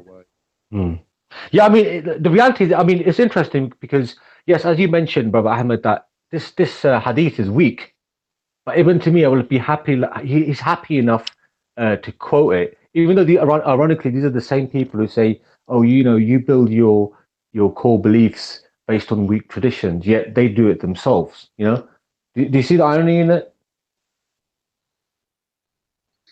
Wow. So have we where are we doing with the Muhammad Abdul Wahhab? Where are we about his life? What did he do? Or are we searching for the fatwa now? Yeah. No, we lost you, so we're gonna inshallah carry on from with the letter that Brother Ahmed was mentioning earlier. So, Brother Ahmed, did you want to conclude on the letter? Yeah, the letter that you were doing tarjuma on. Sorry? You were doing tarjuma. You were doing tarjuma of Muhammad Abdul Wahhab about what he said. I think I already did. Okay, do you want to just give us? You did, but we just wanted a quick recap onto that point because I think Yeah. we were going to move. So Ibn Abdul Wahhab said to the judge of Al-Dar'iyya, before that time, I didn't know what La ilaha illallah means, and I didn't know what Islam is. And before God gave me this gift, none of my sheikhs knew, none of them knew what it is. So whoever out of the scholars says that he knows what La ilaha illallah means, or not what Islam is before this time, or claims that his teachers, or yani his mashayikh, his scholars, knew someone who knew what it is a liar and a muftari, and he is tricking the people, and he's praising himself with something that he does not have. Wow. This is in Tarikh Najd by Ibn Ghanam, page 310. Tariq Ibn Ghanam, now you see, so what he's trying to say there is basically no one knows true Tawheed apart from them. Exactly. And where the hell did he get the truth? Yani Islam, we got it from the Prophet, and generation after generation we've been teaching it to each other. Yeah, So yeah. before Ibn Abdul Wahhab got this great knowledge, who taught it to him? And none of his teachers knew it. It sounds He's like a he got. new prophet. It He's sounds a like, false prophet. it sounds like he's a new prophet.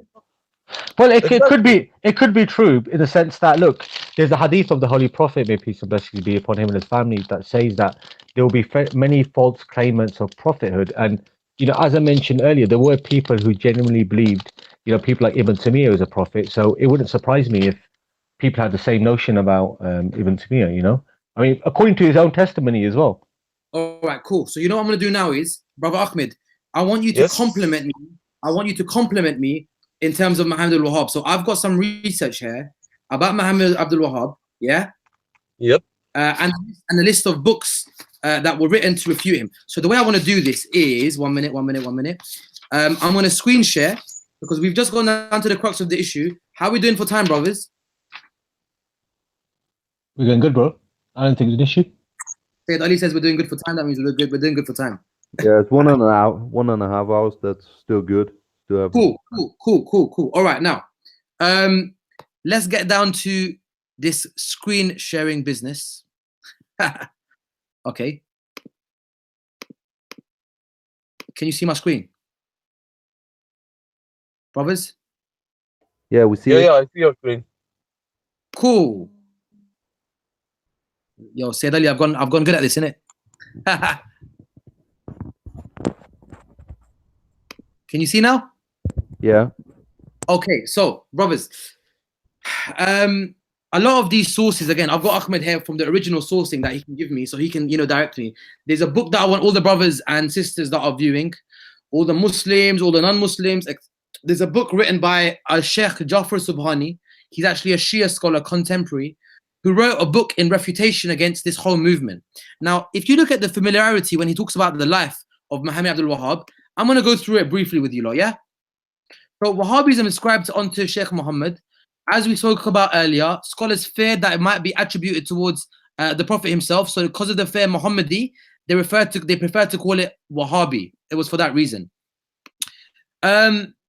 He had a great liking from his young childhood, because what I'm trying to do, brothers and sisters, is I'm trying to give you a picture of him. I don't just want to take you to his extremism. I want to take you to his thought process, what his life was, what he went through, because I want it to be a biography. Ahmed, do you see what I'm saying to you? I want it to be, so it's about him, and then in the end we take care of, okay, so then what opinions did he reach? What was his fatwas? What did they do? This is very important. And then I'm going to show you a list of Sunni scholars who wrote books refuting this man. Not Shia scholars, Sunni scholars. Okay, so he had a great interest for Quranic interpretations, hadith, belief, and he was from a Hanbali family. He headed for, in his lifetime, he headed for Medina, where he rejected the resorting of the people to the Prophet near his shrine. He didn't like the fact that people used to go to the Prophet's shrine and ask for help or use intercession. He didn't like that kind of time. He spent some time in Basra and embarked on opposing many people opposing many doings of the people. The people on Basra, however, cast him out of their city. They kicked him out. While on his way from Basra to the city of Zubair, he was about to perish due to his intensity of his heat, thirst, and toil of walking in the desert. So basically, he was about to die right now. But a man from Zubair, seeing the sheikh referring to Muhammad, because in the culture they just refer him to sheikh, clad like the clergy, he was wearing clothes like the scholars tend to wear, endeavored to save him. He gave the sheikh a gulp of water, set him on a mount, and took him to the city of Al-Zubair. The sheikh wanted to travel from Zubair to Damascus, but as he did not have the sufficient provisions, didn't have the money, and could not afford the expenses, he changed his destination and headed for the city of Al-Ahsa. Again, this is all modern day Saudi, really, isn't it? From there, he decided to go to Khuraymallah, one of the cities of Najd. At this time, this was the year 1139. What is that, you lot? 1139. What is that by Gregorian calendar? What is that? Well, that's I don't know, about 1800 something. Cool. You put us on the spot there. Yeah, I know. I realized that after. Yeah, that's fine. Around 1800s. Abdul Wahhab has been transferred from Unayya to Hurmila. Sheikh Muhammad accompanied his father and learned the material in some books from his father. He set out on rejecting the beliefs of the people of Najd. Yeah? For this reason, altercations and debates ensued between him and his father. Look, the first person to debate him, who is it? His father. In the like manner, serious and violent. By the way, Ahmed, any point you want to step in, Ahmed, and you want to add something, or you've got some research on the part I'm on, do it. Ahmed, is that okay? Take that as a yes. In the like manner, serious and violent disputes erupted between him and people of Najd. This matter lasted several years until his father passed away in the year 1153. After the demise of his father, Sheikh Muhammad embarked on expressing his own beliefs and rejecting part of the religious acts of the people. A group of the people followed him and his work won fame. He departed from Hurimala for the city of Uyayna. At that time, Uthman bin Hamd was the head of Uyayna. Uthman received the Sheikh, honored him, and made the decision to assist him. In return, Sheikh Muhammad also expressed hope that all the people of Najd would obey Uthman. You see, notice that, you endorse my creed, I'll make sure everyone follows you. Notice that. The news of Sheikh Muhammad's call reached the ruler of Al-Ahsa. The ruler caught wind of him. He wrote a letter to Uthman. The consequence of this was that Uthman summoned the Sheikh and dismissed him. Uthman thought, you know what? The ruler's going to give me problems. Sheikh, you're dismissed. Khudafiz. Sheikh Muhammad replied that if you help me, you will become the leader of the entire Najd. If you support me, I'll make sure you're the leader. Uthman said, nah, mate, I'm not interested. In the year 1160, after being expelled from Uyayna, Sheikh Muhammad headed for Al-Darya, one of the renowned cities of Najd. At that time, Sheikh, look who it is. Muhammad ibn Saud. Do you know who that is?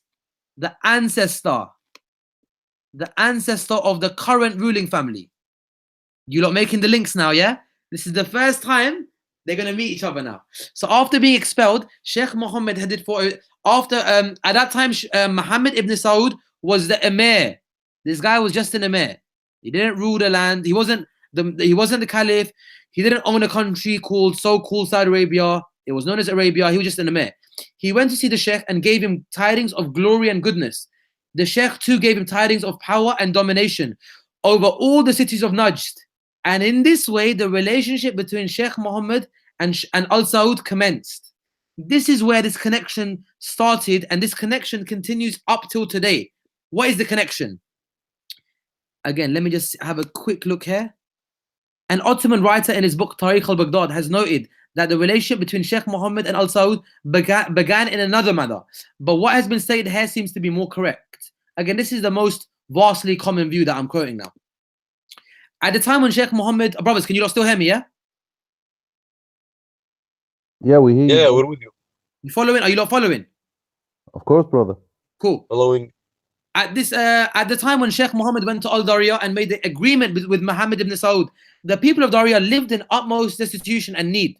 So relating from Uthman ibn Bashar al-Najdi, Al-Alusi notes that, notable Sunni scholar by the way, I initially witnessed the poverty of the people of Al-Darya. It was a poor area. I had seen that at this time of Saud, when its people had enjoyed enormous wealth, their weapons were decorated with gold and silver, and they mounted thoroughbred horses. They wore sumptuous clothing and they were well provided with, so much that is beyond the scope of expression. So what happened? How did they get rich? They were poor before. That city was poor. So what happened? Brothers, what happened? One day in a bazaar, I saw a man on one side and a woman on the other. In the bazaar, there was a huge amount of gold, silver, and weapons. There was a number of camels, sheep, horses, expensive clothes, meat, wheat.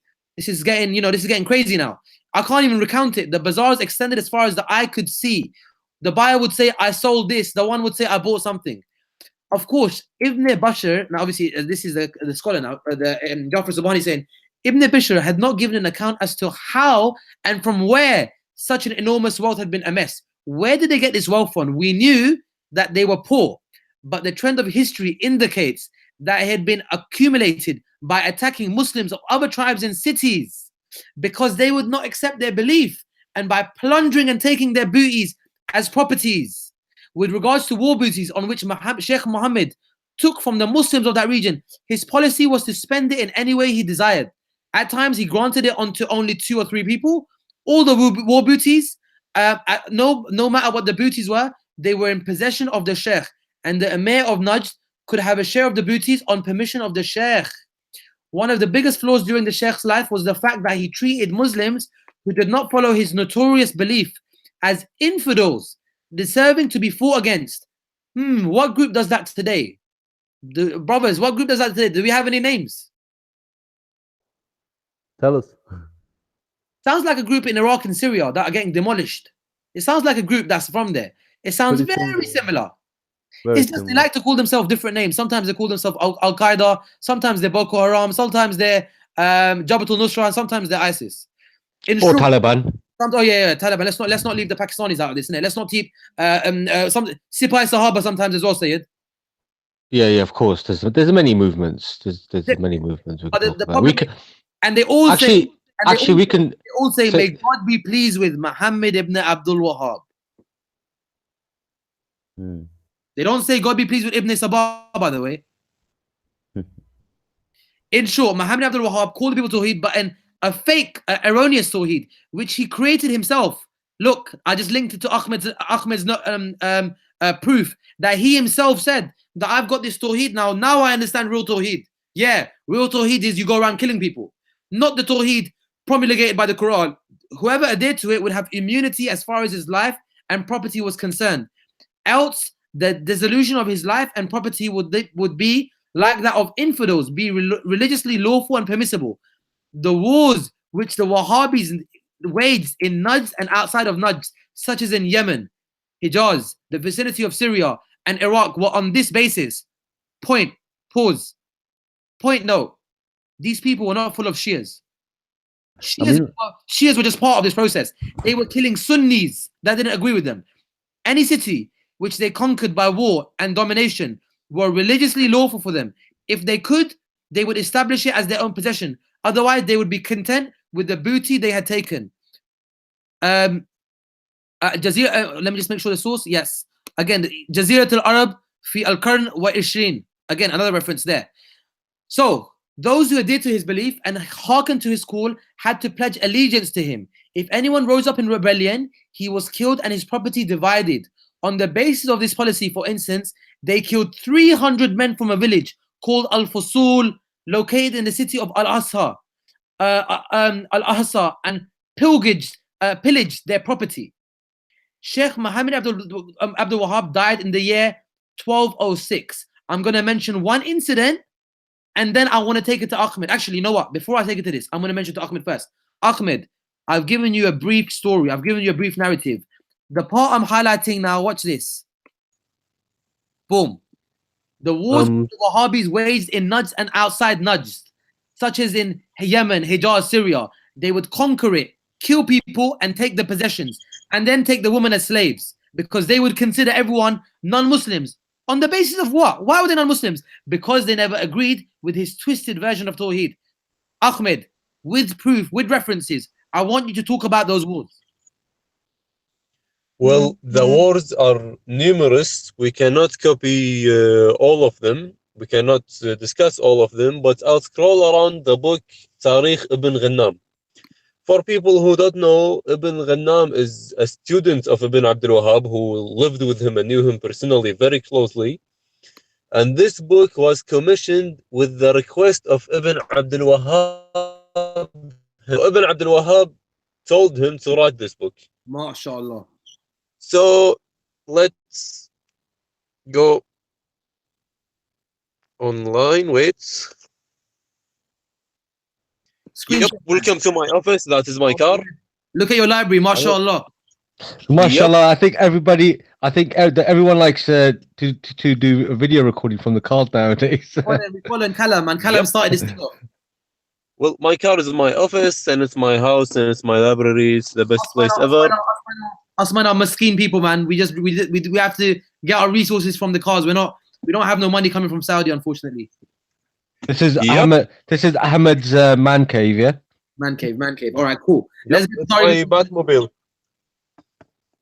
So basically, like, to summarize that man's career as a terrorist, what he would do is that he would call everyone an infidel, and call his people the Muslims, or the people of Tawheed, or the people of the truth, or whatever else he wants to call them. That's Then he would exactly, basically, Brother Ahmed, that's exactly yeah, the same type of terminology that's used by his followers till today. That we are people of Tawheed, we are people of, pure Tawheed and monotheism. Everybody else does shirk, bidah, kufriyat, etc., etc. So this is Mhm. exactly the same type of mentality that he had as well. Yep, like they literally teach his books in their schools. The guys at ISIS, they release his books in their videos and all that. And the Okay, Boko so Haram guys in Nigeria, they literally said that everyone is an infidel except the Wahhabis. So, mashallah. yep, the students, they are his students. So anyway, let's read about a few of the massacres. I cannot read all of them, that will take a lifetime. Like, it took him a lifetime to do all of them. They were massacring. They were going around massacring people. Let's look. Let's see the massacres according to their own sources. This is not a Shia writing it. This is their own guy. Yep, so here is one example out of many. So this is in the year, let's be specific and go back. Well, this is in the year 5. Arabic numbers are confusing. So in the year 1095, 1195 basically. So this is one example, and the Muslims fought them for days. Not that this is all in the Arabian Peninsula where there is no infidels and there are no Shias. So if you consider Shias infidels, no, there were no Shias there. And the Muslims fought them for days and surrounded them to fight them, like, and destroy them every day. Please, Ahmed, can you please put the camera a bit more on the page, slightly more, just Like so that? everybody can see it, and just move the camera slightly more back so we can get a nice view of that page. Perfect. Nice. So this and a lot of them were killed and all that. Well, this is not the page I wanted, but yeah, according to this page, he killed people. Next page, he kills more people, and the page after, he kills even more people. Astaghfirullah. I shouldn't be laughing, but it's quite disturbing. Yeah, it is very cool. So anyway, It's just so so many hundreds of people were just martyred. What is this? What is this? well, basically, Al Saud wanted to expand their empire, and the guy was their way. He told their illiterate soldiers that everyone is an infidel, and that to do jihad you have to kill the infidels. So they walked around killing every Sunni they see. And well, it's kind of fortunate for us, I mean, the Shi'is, but Yeah, we obviously unfortunately for the we Sunni, obviously got killed anyway, but they were killing everyone this time. yeah, like Shi'is were a minority among the ones killed. Nowadays, Wahhabis tell the Sunnis that they are their allies and that we are the enemies. Well, Wow. look at the founder, you'll see that he killed them. We were hiding. We barely died. Very few Shi'is were killed. They ended up they ended up killing each other. Yeah. So here is another example. طاعنوهم ساعة ثم جدوا في الفرار لا يلوون. So the infidels, who are the Muslims. So let's start from here. فحين حمل عليهم المسلمون طاعنوهم ساعة ثم جدوا في الفرار. So when the Muslims fought them, the Muslims are the Wahhabis, and the infidels we're talking about here are the Sunnis. They fought them back for an hour. Then they started running away, not looking back. So the Muslims caught them from their shoulders until God exposed them. And in that position, over 100 men were killed. And the Muslims got as ghanaim everything they had. The jewelry, the furniture, the money, and all of the weapons, and the sheep, and the camels. And Diham Aba Dhira', he is the leader of the Samda branch of the Dhafiri tribe, still a major tribe in the Gulf region. ممن كان لروحه في ذلك الحين انتزاع. He was dying as all of this happened. He was grieving basically because they killed him. So look at the terminology. It's repeated in the description of every battle. there are always hundreds of innocent Sunnis dying. Their money is always stolen. In a few cases, the women were raped. Innocent Sunni women just minding their own business. Their only fault is that they refused to worship the strange Wahhabi god, whatever that is.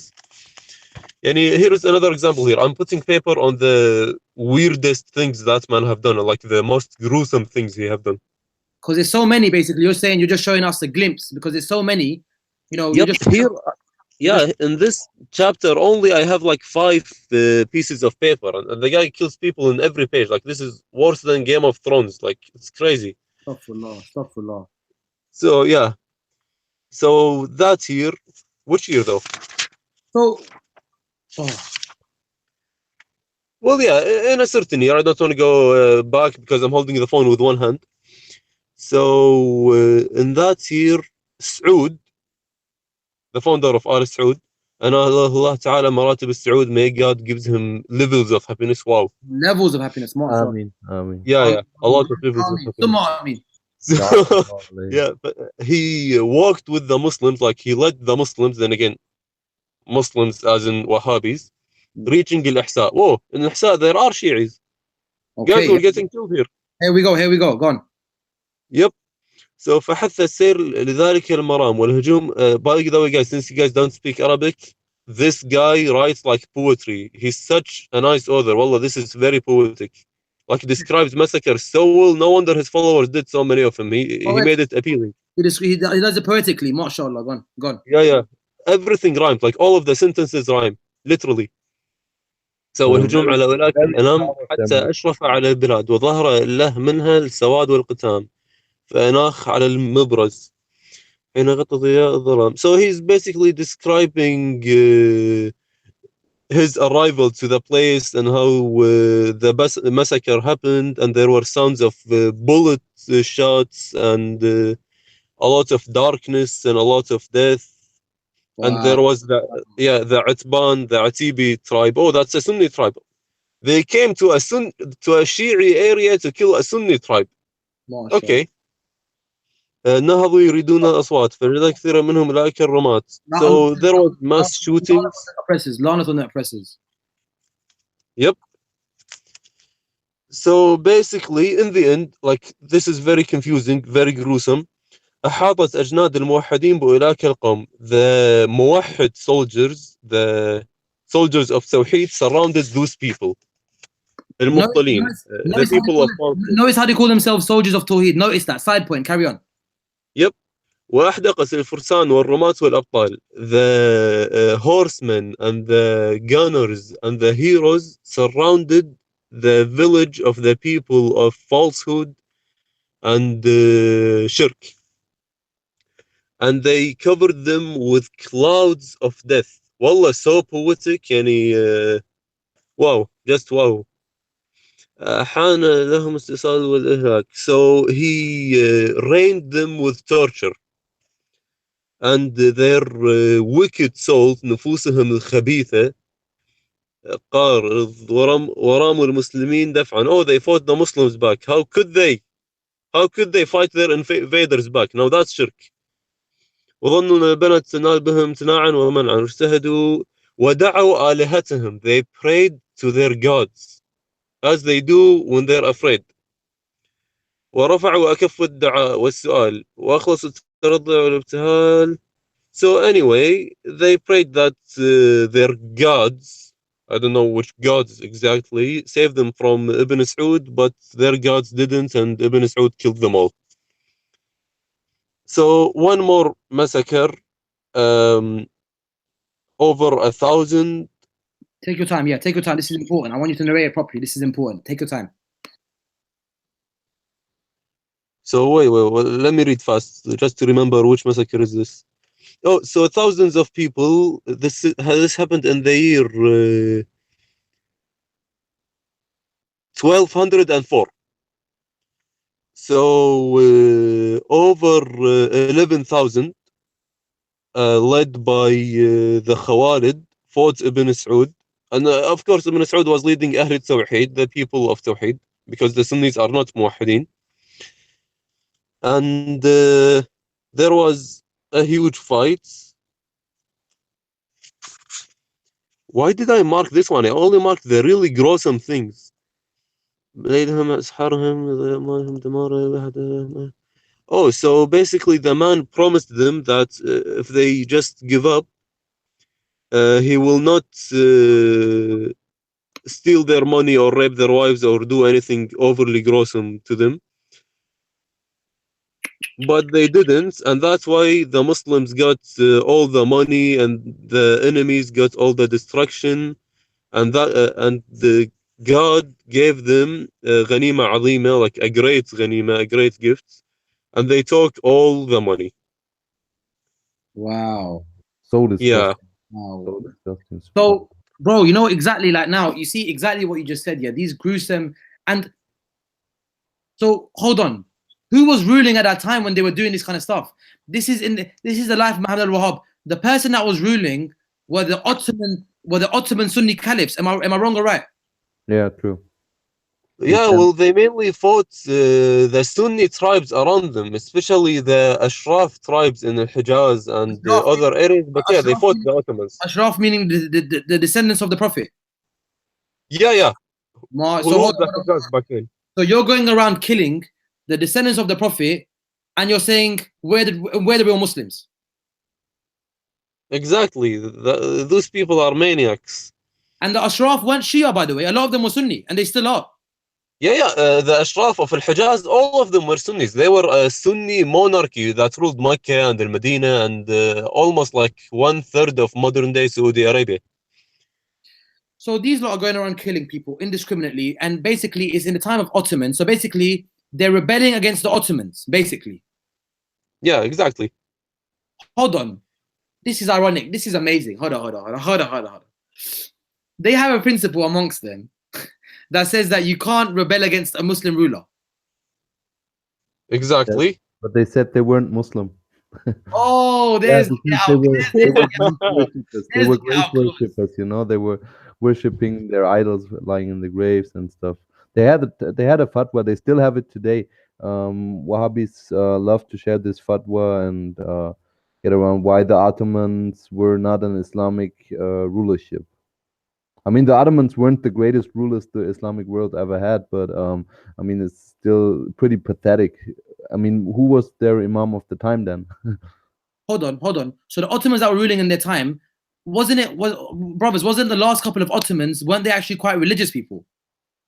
Yeah, Sultan Abdul Hamid was. Yeah, there were such and such among the Ottomans. I mean, my wife is Turkish, so I know a little bit about the Ottoman history, and some of them were good. Some of them also were pretty on friendly terms with the Shia. And yeah, I know.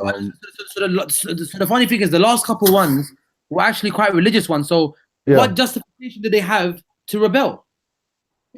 Exactly, like the Sunnis, well, the vast majority of the Sunnis, including the Wahhabis, but not all the Sunnis, believe that you should obey the ruler even if he steals your money and beats your back and lashes your back. Yes. And the only legitimate way to rebel against him is if he fights Islam and starts bid'ahs and like tries to alter or harm Islam in any way. This man, Abdul Hamid, as the brother said, as Daniel said, yeah. And also there is Murad, I think, if I'm not mistaken. They have been criticized for being so religious and so devout to religion and praying that their kingdom gets ripped from their hands because like they weren't interested in this world. So if they are this pious and you rebelled against them and fought them and slaughtered their followers, what's your excuse? Then why can't your people rebel against you now, since you are tyrants and you're murdering your own civilians and committing all those crimes? And this is contradictory, hypocritical. Wow. So hold on. They rejected now. So now we've got to the point where, so they were basically causing havoc. Imagine you're ruling. So, wallahi, this is basically ISIS. Watch this. You've got the government of Syria, let's just say you had one ruler ruling Iraq and Syria together. I'm not going to talk about the Iraqis or the Syrians. You've got one ruler ruling both regions. Within both countries, you get a movement made of, various different tribes. It can be people, obviously in that scenario it might be different, but in today's scenario, it was people from different countries coming to the country, making their own kind of kingdom, and basically going around massacring everyone. Sure. Story of ISIS life. This is exactly what ISIS is. This is exactly what ISIS is. So please tell me, oh, brothers that follow these people, oh, we have nothing to do with ISIS. Oh, we don't like ISIS. But hold on, that's exactly what Sheikh Mohammed Abdul Wahab was doing. Taliban did something similar as well. Taliban, they massacred in Afghanistan, destroyed them in Afghanistan. There was a famous massacre of the Shia in Afghanistan. I read about this about a month ago. So even if you look at the state of Libya, it's not much different. Exactly the same thing. We're seeing a trend here. We're seeing a trend here. So if I go back to my screen share, Brother Ahmed, is there anything you want to add at this point, or should I continue while you add something later? Well, I'd like to read one last massacre, since that's the final pinpoint I have on my book. Then I can put it aside. Habibi, Fadl, go on. Ijaza, go on. Alrighty. How's my Arabic? Was my Arabic all right there? I didn't hear it, to be honest. You didn't put enough, and you didn't put enough fat in there. Yeah. Oh man, go for it, Habibi, go on. Alrighty, one last massacre. This one, like the third largest one I've seen in terms of the death toll, like in terms of the number of victims. دخلت السنة السابعة بعد 200,000. So this is the year 1207, 3 years after the previous massacre I just read. Lots of killing, reasons of the killing and all that. Basically, the man was invading an area ruled by Bani Tamim and Bani al-Hariq and Naam and al-Hilwa. What's that? Anyway, and they were invading an area, like to be specific, it's called Qatar. Wow, he was invading Qatar. And now they're attacking them again and surrounding them. Anyway, so. Go on. So, yeah. History repeats. They were surrounded and they were fought with all kinds of weapons. Anyway, the flag of Islam went to them and it covered them with clouds. And every time he kills people, he describes clouds. I don't know what he has against clouds. Maybe it's a fetish of some sort. What he mentions, bro? Did he just say he mentioned a lot about clouds whenever these seems to be this bloodshed and turmoil? He always describes himself, the Muslims, as in the Wahhabis, as dark clouds of pain and death and all that. I tell you, he's very, very poetic. Wow. So anyway, it sounds pretty satanic, like some death metal band from Norway. Yeah, it's quite demonic. It's very demonic. Very demonic. Yeah, Sounds like it made me think of Mad Max for some reason. Going around martyring people, saying, "Oh, the clouds are on top of us," and the people of Tawheed, when you're basically brutal killers trying to use the religion exactly what extremists do today. Simple. Yeah, true. And that's exactly. That's what many people think about Islam in general, because they are presented as that's the image they've created, a very merciless. And this is why non-Muslims. This is why when today moderate Wahhabis today say no, we're against extremism, I say, bro, I appreciate that you are, but you're praising Muhammad Abdul Wahhab in front of me, the guy who's responsible for this. So how can you be against extremism? Exactly. So anyway, let's talk about the massacre. So after the infidels, aka the non-Wahhabi Sunnis, ran away and their prayers were not answered, and God showed us with them like great deeds, umur and ajaib, they each ran to a side wanting his life. And the Muslims, aka Wahhabis, killed them rapidly, and that day 600 were killed so fast. حتى قتلوا منهم ذلك اليوم 600 سريعا, 600 victims. وأخذوا ما معهم من خيل وركاب. And of course, after each massacre, they take away all their money and all their horses and all their things. And they continued to chase them, of course. That part's very important. Why do they take their stuff from them? Because they consider them non-Muslims. Exactly. They consider them فتوحات إسلامية. They view Ibn Abdul Wahhab as an Islamic conqueror. So he's like the early Muslims. It's the They are re-spreading Islam after Islam got altered. They are bringing back Islam by killing every single person who disagrees with them. That's why they refer to him as a mujaddid. Exactly. Okay, cool. Go. So after he killed the 600, they chased them and killed more. He didn't mention how many more. But in the end, the Muslims got 200 horses of different kinds and colors. Like, you killed all those people and you care about the colors of the horses. That's how normalized it is to them. Anyway, it goes on about chasing other tribes and killing other tribes, and there are like over 100 battles in this book. But those are the most gruesome ones that I mentioned. And thank you, brother. You want to take over? I think I'm done with this book. Ahmed, honestly speaking, man, I can only imagine what other stuff. I can only imagine, just for the viewers, what is it? Tariq ibn Ghannam. This is the second chapter. It's about his massacres and all that. And in the first chapter, it's basically his ideology and mostly his messages to other people, asking them to join Islam and all that. Meaning inviting people to his version and basically saying, you people are not on Islam, come and reaffirm your faith because you're not real Muslims. Yep, and you know what's crazy? I think I only found one massacre against Shi'is in these books. Wow. And most of the time, it's the Sunnis who are the victims. Well, because of course, and he even accuses them of crazy stuff. Minority, majority of the world Sunni, isn't it? The majority of what? Majority of the Muslim world is Sunni, of course. So he went around killing Sunnis. Exactly. Mostly Hanbali or Shafi'i Sunnis. Those are the original people of Al-Hijaz before his religion took over. Okay, now watch this. I'm going to show you something interesting, yeah? And pay attention to this as well. Now, you lot see my screen now? Alrighty. Yeah, there it is. Cool. So we've covered this point now, yeah? So you see as you can see, I'm trying to give you proof as I go on. So you can see I've quoted what the scholar mentioned, and then I mentioned to you, and then I brought in Ahmed where he affirmed those wars and the way they were killing people. If anyone rose up, he was killed, etc. Now, look at this, look at this incident. After Muhammad Abdul Wahhab died in the year 1206, that's the Islamic calendar, by the way. His policy continued. Brother, just mute it quickly. His policies continued.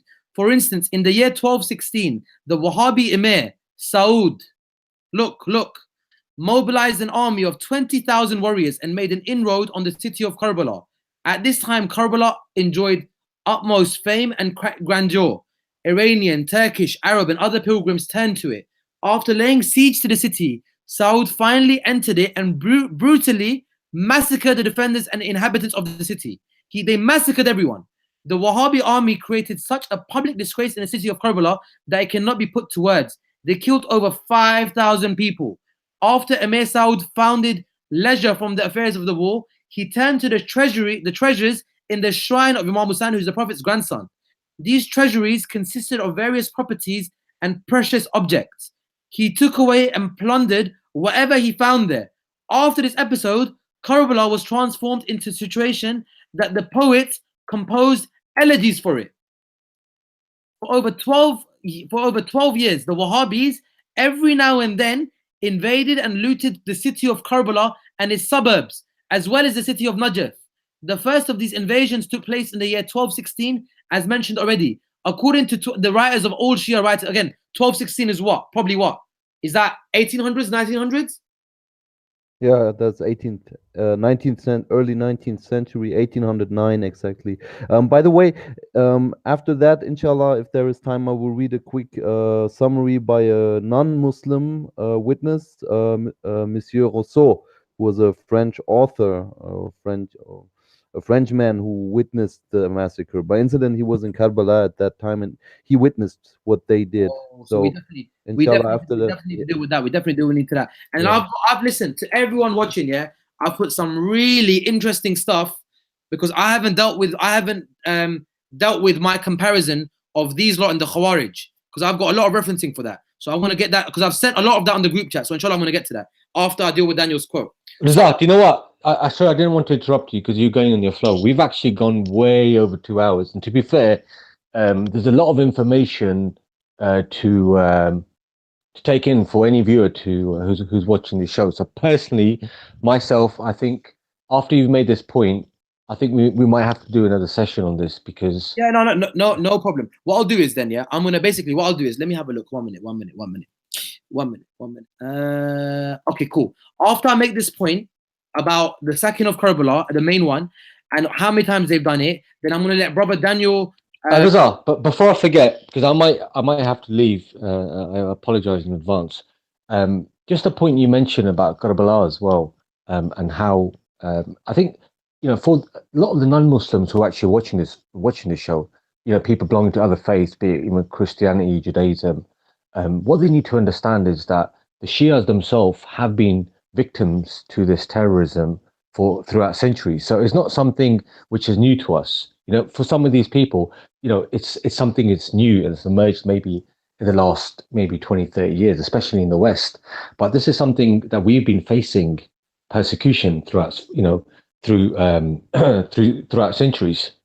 100%. We've been dealing. This is why I say to the non-Muslims, thank you for waking up, and I'm very sorry that now it's come on your doorstep. But this is what we've been dealing with since 1400 years ago. Do you get my point? Yeah, So, absolutely. That's something which is very, very important. Yeah. And I said, Ali, try and stick. Because Shiism has always been the religion of the poor. That's 100%. that's the way it is. We're always about the oppressed and the poor. That's what our history is, and that's how we're going to stay and remain. For over 12 years, the Wahhabis every now kept attacking. Now watch this. According to the writing of all Shia writers, there was an invasion in 1216 took place on the day of Eid al-Ghadeer. Eid al-Ghadeer is one of the biggest celebrations for the Shia in our faith, where the Prophet Muhammad, peace be upon him, and his family chose Imam Ali to be his successor. The late Allama Sayyid Muhammad Jawid al-Amili says, this part of the book, Mifat al-Kirama, was completed by the writer after midnight. So imagine he's there writing this book while in anxiety and apprehension for the Unayza Arabs who are Wahhabi had laid siege on Najaf al-Ashraf and on the place where Imam Hussain had been martyred. They blocked the roads, plundered the pilgrimages to the shrine of Imam Hussain, who were returning on their own lands after pilgrimage in the middle of Shayban, and massacred a large number of them. Mostly of them were Iranian. It's said that a number of those killed probably amounted to 150. Some say less. So again, this reference is by the Shia scholar where he mentions clearly, this is why he mentioned this in his book because he was writing this book when it happened. So again, this is an incident that happened and they would massacre Karbala constantly. So I've dealt with the details, and it wasn't just one massacre, it was constantly. And it was why? By the Wahhabi Emir Saud. Again, the forefather of the current day Saudi Arabia. Now I want brother Daniel to give that eye event of the person who was actually there. Well, who was a non-Muslim, by the way. Yeah, subhanAllah. By the way, yeah, this is pretty shocking to read. This is by a gentleman called Jean-Baptiste Rousseau. My French is not very good, but I think that's the correct pronunciation. He was an Orientalist from France, and he was in Karbala at that time because he was wanting to write a book about the Muslims in Karbala. I'm not pretty sure about the circumstances, but it coincided with the sack of Karbala. So what Mr. Rousseau writes in his Description du Pachalik du Bagdad, Suvier dans Notices historiques sur les Wahhabis.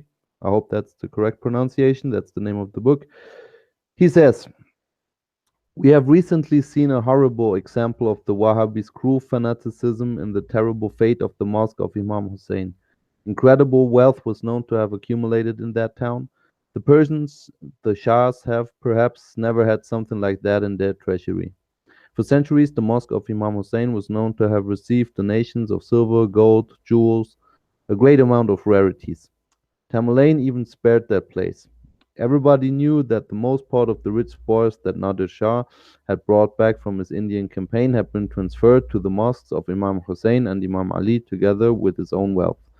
Now, the numerous wealth that he has accumulated in the former has been exciting the Wahhabis avidity for some time. They have been continuously dreaming of looting that town, so it was for worldly interest, basically, and were sure of the success that their creditors fixed the debt payment to the happy day when their hopes would come true.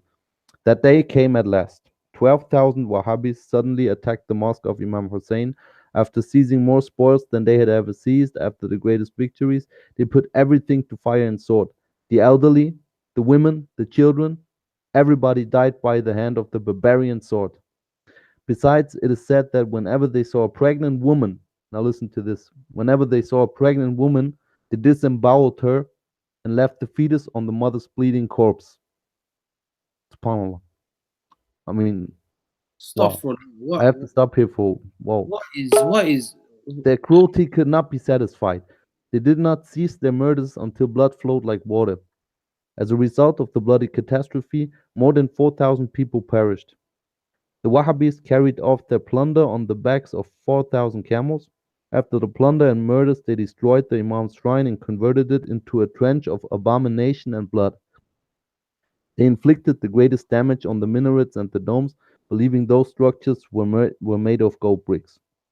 That's what the eyewitness Jean-Baptiste Rousseau had to say about this. I mean, look at this this is level of barbarism. This is savage. This is not humanity. This is pure this is disgusting. honestly speaking, it's making me speechless, man. It's like just disgusting. Now, like Said Ali said, I don't want to long it off too much. Yeah, now I don't really know if I should mention this, but in terms of this show or next show, but look, I'm just going to quickly, briefly mention that. Look, this was just the start of this series of what we're going to do with Wahhabism, because I've just given you an overall foundation. Now, Wahhabism has been compared to Khawarij, the Khawarijism, or the sect called the Khawarij. The Khawarij were an early, I'm not going to, by when I say Islamic sect, I mean that within, well, we don't even regard them as Muslim, but they claim to be Muslims, and they were within this, one of the sects that the Prophet actually spoke about.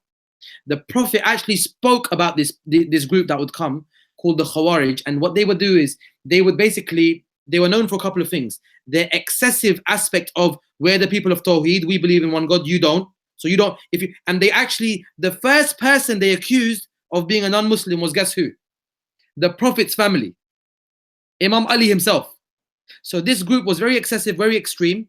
They would apply the verses that came down on the people that used to worship idols, and they would apply those same verses on the Muslims and say, oh, look, you're mushriks, you're polytheists, just the way these were. And they would kill these people. They were called the Khawarij. Now, a lot of scholars that refuted the Wahhabi school of thought, if you lot just bear with me 1 sec so I can just have a quick look at a lot of scholars that basically refuted the Wahhabi school of thought, they actually likened them to them, and they said that you are actually yes, a lot of scholars who actually refuted Wahhabism said you are basically just like the Khawarij, because your foundations rest on a Khawarij foundation. So I'm not saying all Wahhabis are Khawarij, but their principles and foundations, it seems like you're a moderate, or well, not these lot anyway. It seems like your foundations is like you're like a deviated, warped version of the Khawarij. And you're going to ask me who said that? Which Sunni scholar said that? Okay. I'm going to screen share this now and show you I'm going to show you exactly who said that now. Cool. Can you see my screen now? Yeah, brother. Okay, watch this.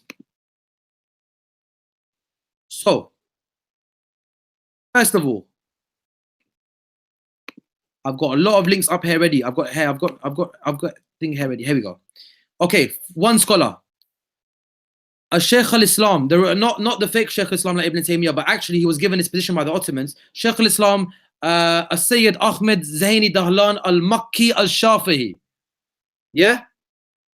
This scholar, he's got a book on this whole subject. Yeah? And his book on this whole subject, he wrote 2 books on Wahhabis. He wrote a book called, so he was an eminent scholar of his time and a Shafi Mufti of Makkah in the second half of the 13th century, meaning Islamic century. And he wrote 2 main books against Wahhabism. He wrote Ad-Durar As-Sana'iyya fi Rad ala al-Wahhabiyya. And then he wrote the book Al-Fitnatul Wahhabiyya. These 2 books he actually wrote in refutation of Wahhabis. And this is the actual book Al-Fitnatul Wahhabiyya in English.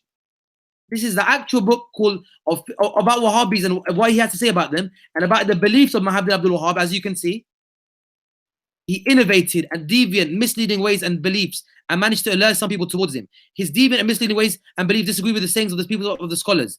Alliance with the Saudi family. Exactly what I'm telling you right now. This Sunni scholar who was the scholar of the Ottomans clearly wrote this book against them. The methodology. He speaks about applying the verses of the non-Muslims on the Muslims. The same kind of thing. The same kind of thing. Yeah?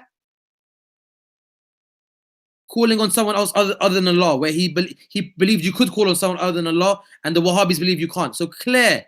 Yeah? So that was one thing that I want to show you. So this is one scholar who openly called them Wahhabis and wrote a book against them. Now I'm going to show you a scholar who actually compared them to the Khawarij, who was a very ranking high Imam Ibn Abidin al-Shami. Massive Sunni scholar. His text, massive Hanafi Sunni scholar, whose texts are still used today, by the way, in teaching the Hanafi fiqh, the Hanafi jurisprudence. The great Hanafi scholar Ibn Abidin al-Shami gives specific explanation of the Wahhabi sect. He's got a famous book called Al-Rad al-Mukhtar, Hashia al-Dur al-Mukhtar. So this is a famous book of his book on jurisprudence. Massive. It still gets taught in the seminaries. To become a scholar, you've got to become a Hanafi trained scholar, you've got to read his books. So what does he write? His words, and who considers the companions of our Prophet alayhi salatu wasalam to be disbelievers, are not a condition for someone to be a Khawarij, but rather are a mere clarification of what those who revolted against Ali. So he's talking about Khawarij right now. Otherwise, it is enough to be convinced of the unbelief of those they fight against, as happened in our own times with the followers of Muhammad ibn Abdul Wahhab, who came out of Najd in revolt and took over the sanctuaries of Makkah and Medina. These people who are ruling Medina today and Makkah today are holy lands. You took them by force from the Ottomans. You destroyed the Islamic nations. Why are you talking to me about Islam? You destroyed the caliphate that you talk about. They followed the Hanbali madhab, but believed they were the Muslims. And those who believed differently than they were, read it out, brothers, what is it? Polytheists, mushrikun. On this basis, they held it lawful to kill what Muslims? Is it Shia? No, I don't think that's a Shia. What does it say? Sunni Muslims. Notice how Ibn Abidin makes a clear differentiation between Sunnis and them. To kill Sunni Muslims, Ahl Sunnah, and their religious scholars until Allah Most High dispelled their forces and the armies of Muslims attacked their strongholds and subdued them in 1233. And that's the Arabic there. Wow. That's the Arabic there. That's the Arabic there. So it's pretty interesting how some Wahhabi how to say activists are trying to get the common Orthodox Sunnis into some kind of unholy unity against the Shia by saying, oh, we're all one, we have our differences. No, you don't have your differences. You wanted to kill the Orthodox Sunnis. Exactly. Look, I'm not saying there's no difference between Sunni and Shia. My point here is none of that. Yeah. I mean, but I think it's not so common that the normal Sunnis and the Shia call for killing each other. I mean, exactly. Now check this. I'm going to show you something. I think it's the same quote, but it could be a potential different translation. Check this one. So I've quoted that from his Hashia Rad al-Mukhtar. In our time, look, he mentions it. In our time, Ibn Abdul Wahhab Najdi appeared and attacked the two noble sanctuaries. He claimed to be a Hanbali, but his thinking was such that he was only a Muslim, and everyone else was a polytheist. Under this guise, he said that killing the Ahl Sunnah was permissible. Wow. Are you with me? Ibn Abidin, he compared them to the Khawarij. He said that the Wahhabis of today are reviving the creed of the Khawarij. So they had the same methodology. They would apply the verses. I'll give you an example. The verse of the Quran says, do not call other than Allah. There is no doubt the verse says that. But who was that verse addressing? The mushrikun, the polytheists who used to address their idols. The Khawarij would use that same verse and say, oh, oh, you Muslims, why are you calling out to the Prophet or other people? Allah says not to do that. Now, the verse came down on the polytheists, but the Khawarij used that on the Muslims. In the same way, the Wahhabis use that same verse today against the Muslims who call out to the Prophet or the Prophet's family or the awliya. This is the same methodology that the Khawarij used. And Ibn Abidin made it clear about this. So I'm going to leave it on, I'm going to leave that gist. I'm going to leave it on that, on that gist that about what Ibn Abidin says. If I can just get out this screen sharing. Yeah, 1 minute. Yes. Where he's clearly spoken about this issue now. Inshallah, that was part one. We've now dealt with the basic summaries and the basic, I hope is given the viewers an understanding of what we're about and what we're trying to show you here. In terms of the next show, we're going to talk about maybe the scholars. I'm going to show you more, because I talked about Ibn Taymiyyah, and I've showed you now 2 Sunni scholars who refuted Muhammad Abdul Wahhab. Actually, I've given you 4. Muhammad Abdul Wahhab's father, Muhammad Abdul Wahhab's brother, who wrote a book, and his brother's name was Sulaiman. He wrote a book against Muhammad Abdul Wahhab. 2. Ibn Abidin al-Shami. 3. 4 was not Ibn Abidin al-Shami, Mufti Dahlan. So again, all 4 of them, you've got 2 Hanbali sheikhs who are from his own family, and you've got the other 2 who are both muftis in their time, learned personalities, especially Ibn Abidin. He's someone that a Sunni Hanafi will put his head down in front of. There's no doubt about it. So therefore, inshallah, we will wrap this up with that. For all the brothers, or all those killings that were done, for all the people that were martyred, I request everyone read a Surah Fatiha and send the blessings to their souls, those innocent that were massacred by these extremists and terrorists of their time. And unfortunately, we have to deal with the same people of today. And this is what I'm trying to say. The mentality of people, whether it's in Hyde Park Corner, whether it's somewhere else, this is the mentality because they're following such people. So when people like that say we're against extremism, I say, how can you be? When I quote Muhammad Abdul Wahhab to you, you say, may God be pleased with him. So how can you be? Yeah, if you're saying out of ignorance and you don't know about the guy, well, now I've told you. Now I've told you. Now you can't say Rahmatullah alayhi after his name, can you? I've told you now. It's like people would say Abu Bakr al-Baghdadi, rahmatullahi alayhi. Use me. Yeah. So will happen soon, probably. Wait for him to die and they will say it. He'll be a new Imam Mujaddid. Wait and see. He'll be the next bin Abdul Wahhab. Yeah, I wouldn't be surprised. I wouldn't be surprised. So inshallah, Ahmed, inshallah, in terms of our next show, we'll plan it. And what we'll do is be wary for part 2, brothers and sisters. It's coming. And we're going to deal with Muhammad Abdul Wahhab in terms of what the scholars said about him and his movement. I've quoted 4 already, but I want to press on it a little bit more and really show you how this guy was a clear deviated individual where scholars clearly outclassed him and dismissed him from the Sunni tradition. And hopefully you've seen today about the killings that they've done towards the communities in terms of the large Sunni community as well as the Shia community, where basically it was either our way or the highway. And they would indiscriminately kill people and they rebelled against the Ottoman caliphs that now they talk about Islam as themselves. So hopefully with that, Brother Ahmed, if you have any last words, and then Brother Daniel. Well, one thing I want to say to the Sunnis who may be a little influenced by the Wahhabis is that you may think they are like the leaders of your faith, or like they are the spokespeople of your faith, but that's what they're trying to convince you. Normally, they try to speak to us in the name of Sunnism. So like when they tell us something, we say like, we, the Sunnis, are this and that, but you are closer to us than to them. Their God, Shab al-Amrad, the strange, giant, hairless boy who's sitting in the sky, he's not your God. The Ash'aris and the Maturidis don't believe that God is this weirdo sky person. No, you agree with us in this point. You believe that God is too great to be located within like a strange child giant body. Like Ibn Salman have admitted to, I don't know if it's to the Guardian or to the Independent, he admitted to a certain newspaper, British newspaper, that the Americans told him to spread Wahhabi Islam around the world to fight the Soviets. Wow. Look it up. I'm not sure if it's the Independent or the Guardian, but it is there. So they consider all the other schools, basically all the other people, even though they might tone it down today, by foundational level, they consider everyone else who disagrees with them. Because remember, you had a quotation for it as well, Ahmed, where one of their scholars mentioned that most of the other countries are all mushriki, all the other Muslims are mushriks. Exactly, that's what they say. So the thing is now, What was that reference, Ahmed? the Ahmed, what was that reference Saudis where the scholar said themselves. Sorry. you showed me a reference where one of their scholars basically says that all other Muslims are mushriks. Well, all of them say this, but I'll give you one source since we're here. So God. this is الإرشاد إلى صحيح الاعتقاد في الرد على الشرك والإلحاد. It means the guidance to reply to the people of shirk and atheism. Who's the sheikh? Who's the sheikh who wrote it?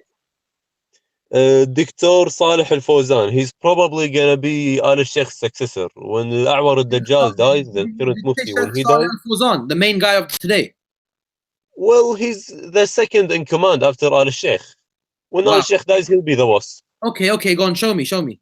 So he says in that book, in page 137, فهؤلاء هم سلف الجهمية والأشاعرة في إنكار أسماء الله وصفاته وبئس السلف لبئس الخلف. This is a Quran verse. أفتتخذونه وذريته أولياء من دوني وهم لكم عدو بئس للظالمين بدلا. So he's basically saying that the mushriks are the successors of the Jahmis and the Ash'ara, who deny the names and the traits of God. Names and traits means that he's a giant person with legs and fingers and toes and teeth and gums and hair and all that. I'm with you, yeah. Yeah, then in the next page he says, وإنما ينكرها المبتدعة من الجهمية والمعتزلة والأشاعرة الذين ساروا على نهج مشركي قريش الذين يكفرون بالرحمن ويلحدون في أسماء الله. And those traits are denied by the Mubtadi'ah, the followers of Bid'ah, who are the Jahmis and the Mu'tazilis and the Ash'aris. The Ash'aris are like over 50% of the Muslim population right now.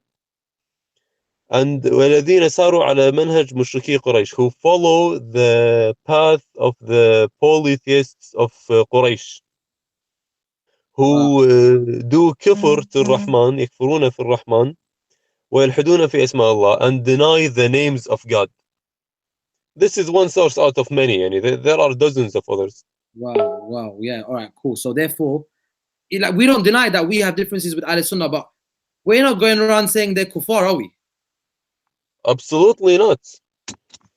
We at least even the most extreme of Shi'is, even the most hardline of Shi'is, whoever he is, would never walk around slaughtering them and stealing all their money like this man did. Yeah, we never invaded their areas like they invaded their areas. Yeah, that's a good point. Let's just say a Shia scholar says, oh yeah, they're kuffar. No Shia has that mentality where you go around killing them or taking their property. We don't believe in that. Exactly. Honestly speaking, I don't. My mind can't even go that way. Like, all right, you disagree, you're Sunni, no problem. That's cool. Like, it's not. I don't even see them. I see them as Muslims. Simple. Absolutely, yes. What the Muslims believe, all of the Muslims, Shi'i and Sunni, is that the term La ilaha illallah and praying towards the Qibla, which is Mecca, makes you a Muslim even if you are a munafiq. Yani just like the way the Prophet ﷺ didn't kill the munafiqeen of his time, even though he knew who they are. Even if we know the munafiqeen and the mubtada'a and the evil Muslims of our time, we aren't allowed to walk around killing them because they do say La ilaha illallah. Yeah, this is what all the Muslims believe except the Khawarij and the Wahhabis. Yeah. Also, now, just before we finish off, Ahmed, you mentioned a good point about, you just mentioned it to me, you think about Barbahari. You were saying you wanted to make a little correction on that because you noticed something. Sorry, didn't hear you? You made a little, you noticed, you just checked it out, you just double checked it about Barbahari, the Sheikh Barbahari, that he lived before Ibn Taymiyyah, not after, right? Yep, that was my fault. I made a little mistake. That's cool. And also what I noticed as well is that in terms of Ibn Taymiyyah, in terms of what we were saying about the aspect of the Rafida, that hadith, as far as my understanding is concerned, I thought he himself considered those hadith as being, he deemed all of them as fabricated. As far as my understanding, so viewers, just be a bit check on that Ibn Taymiyyah because I will get back to you on that. But I'm pretty sure Ibn Taymiyyah actually denied all hadith on the Rafida and actually said it was fabricated. So yeah, just wanted to make that clarification. Brother Daniel, any closing words? Yeah, well, okay. One thing that I want to add that it's true that among the one who established the Safawi Empire, Shah Ismail, who was a fresh convert to Shayu, and he was not. He did have some strange points in his agenda. He did massacres against the Sunnis in his time. We have to admit that. But You know, this is not. But he was not a learned person. He was not a scholar. It was not very good. endorsed by scholars. And this is one thing that I hear again and again from some of the Sunni brothers. And I just want to make that clear. We don't hide this part of That's a history good that point. That's a good point. You know Shah what? Ismail did that. But it had nothing to do with our Aqidah. It had nothing to do with our books. You don't find this in our books. He just came from a Turkish Sufi tribe that was not didn't have the real madhab and the real religion of Shia Islam in their hearts. They didn't really understand what they were doing. This, you won't find in any of our books or from any of our scholars that any act like this would be correct or legitimate. So that's what I want to add, and to that part. And That's a very good wanted to point. say That's something about this, very brother fair. Reza. That's a very good point, Daniel, because you made a good Want clarification. to this. Yes, and the other part is, of course, we have to make very clear that the normal Muslims, the normal Sunni Muslims, the normal also Ibadi Muslims, that no matter even the moderate Salafis, I mean, I'm fine with that. I don't have even, Language. I don't even have a problem if somebody calls me a kafir, whatever. If that's his belief, that's okay. But we saw that this is a violent ideology, and It's that's where it precursor. becomes and that's where it becomes a problem. I mean, you can say I'm a kafir, you can call me whatever you want if you do it in a scientific way. Okay, whatever. We can agree to disagree. That's fine. But at the moment where it becomes violent, then steps has to be taken, because so many young people fall for this ideology and end up as cannon fodder in Iraq or in Syria or wherever. So, And like I said, if someone's a moderate of today, a moderate, Salafi potential today, that is totally fine. I respect your yeah, intellectual legacy. It's not a sure, problem. But, however, you have to take account that your foundations start from men like this. Do exactly, you get it? exactly, Yeah, and you can say, and yeah, that's we don't agree with all of that, and we deny all of this and this and that. But listen, your foundations, and you praise this individual. Your whole foundation of you say you call him a mujaddid. Sure, that guy of Ismail, whatever that guy was, for us, he's a no one. yeah, no religious authority at He all. has no religion. He's just a king. That's a corrupt king that went Yeah, around killing and martyring. I see them people as martyrs who he killed, by the way. If he if yeah, he, he killed people like that, lanat on him. Do you know what I'm saying? yeah, true, I have true. no issue saying that. Do you get it? You can't just go around killing people. That's nonsense. That's what Shiism. That's exactly what's been happening to us for centuries. So for him to do that is the biggest hypocrisy and insult to Shiism. Yeah, true. And also, those Shias who praise him are complete ignorant idiots, in my opinion, Yes, because they, Allah raised him with Abdul Wahab together on the day of yeah, Judgment. Ya Allah, I mean, that's it. Yeah, that's it. And I mean, not to forget that the former Imam of the Masjid Haram, Al Kalbani, the black sheikh they had, he's a Yeah, famous Quran reciter, has a very nice voice actually, but he's a also from the Wahhabi opinion of thought, and he admitted that ISIS has the same religious basis and fundament as the moderate Wahhabis, so to say, have their madkhali, so to say. So that's basically oh, the you're same right. fundament. Yeah, He makes a good point. He says that they're basically the same as us. It's just they practically apply it differently, but the theoretical is the same. yeah, true. That's it. And I mean, this is pretty dangerous. I mean, Very dangerous. there are people's life in danger, and I mean, they practice what they preach. Look, Actually, unfortunately. We live in UK in the West, innit? We're having issues here. So this was a precursor to show you lot, especially the non-Muslims, where the problem and where the foundation lies. Because all of extremism all comes down to people who follow this man, Ibn Taymiyyah, Muhammad al-Wahhab. Simple as that. Absolutely. Now, let's inshallah close it at that. We've had our closing words. Thank you for joining us today and bearing with us. It's been quite a long show. Thank you, brother Daniel, for hosting. Thank you, brother Ahmed, for coming on, giving us your research. I really appreciate that.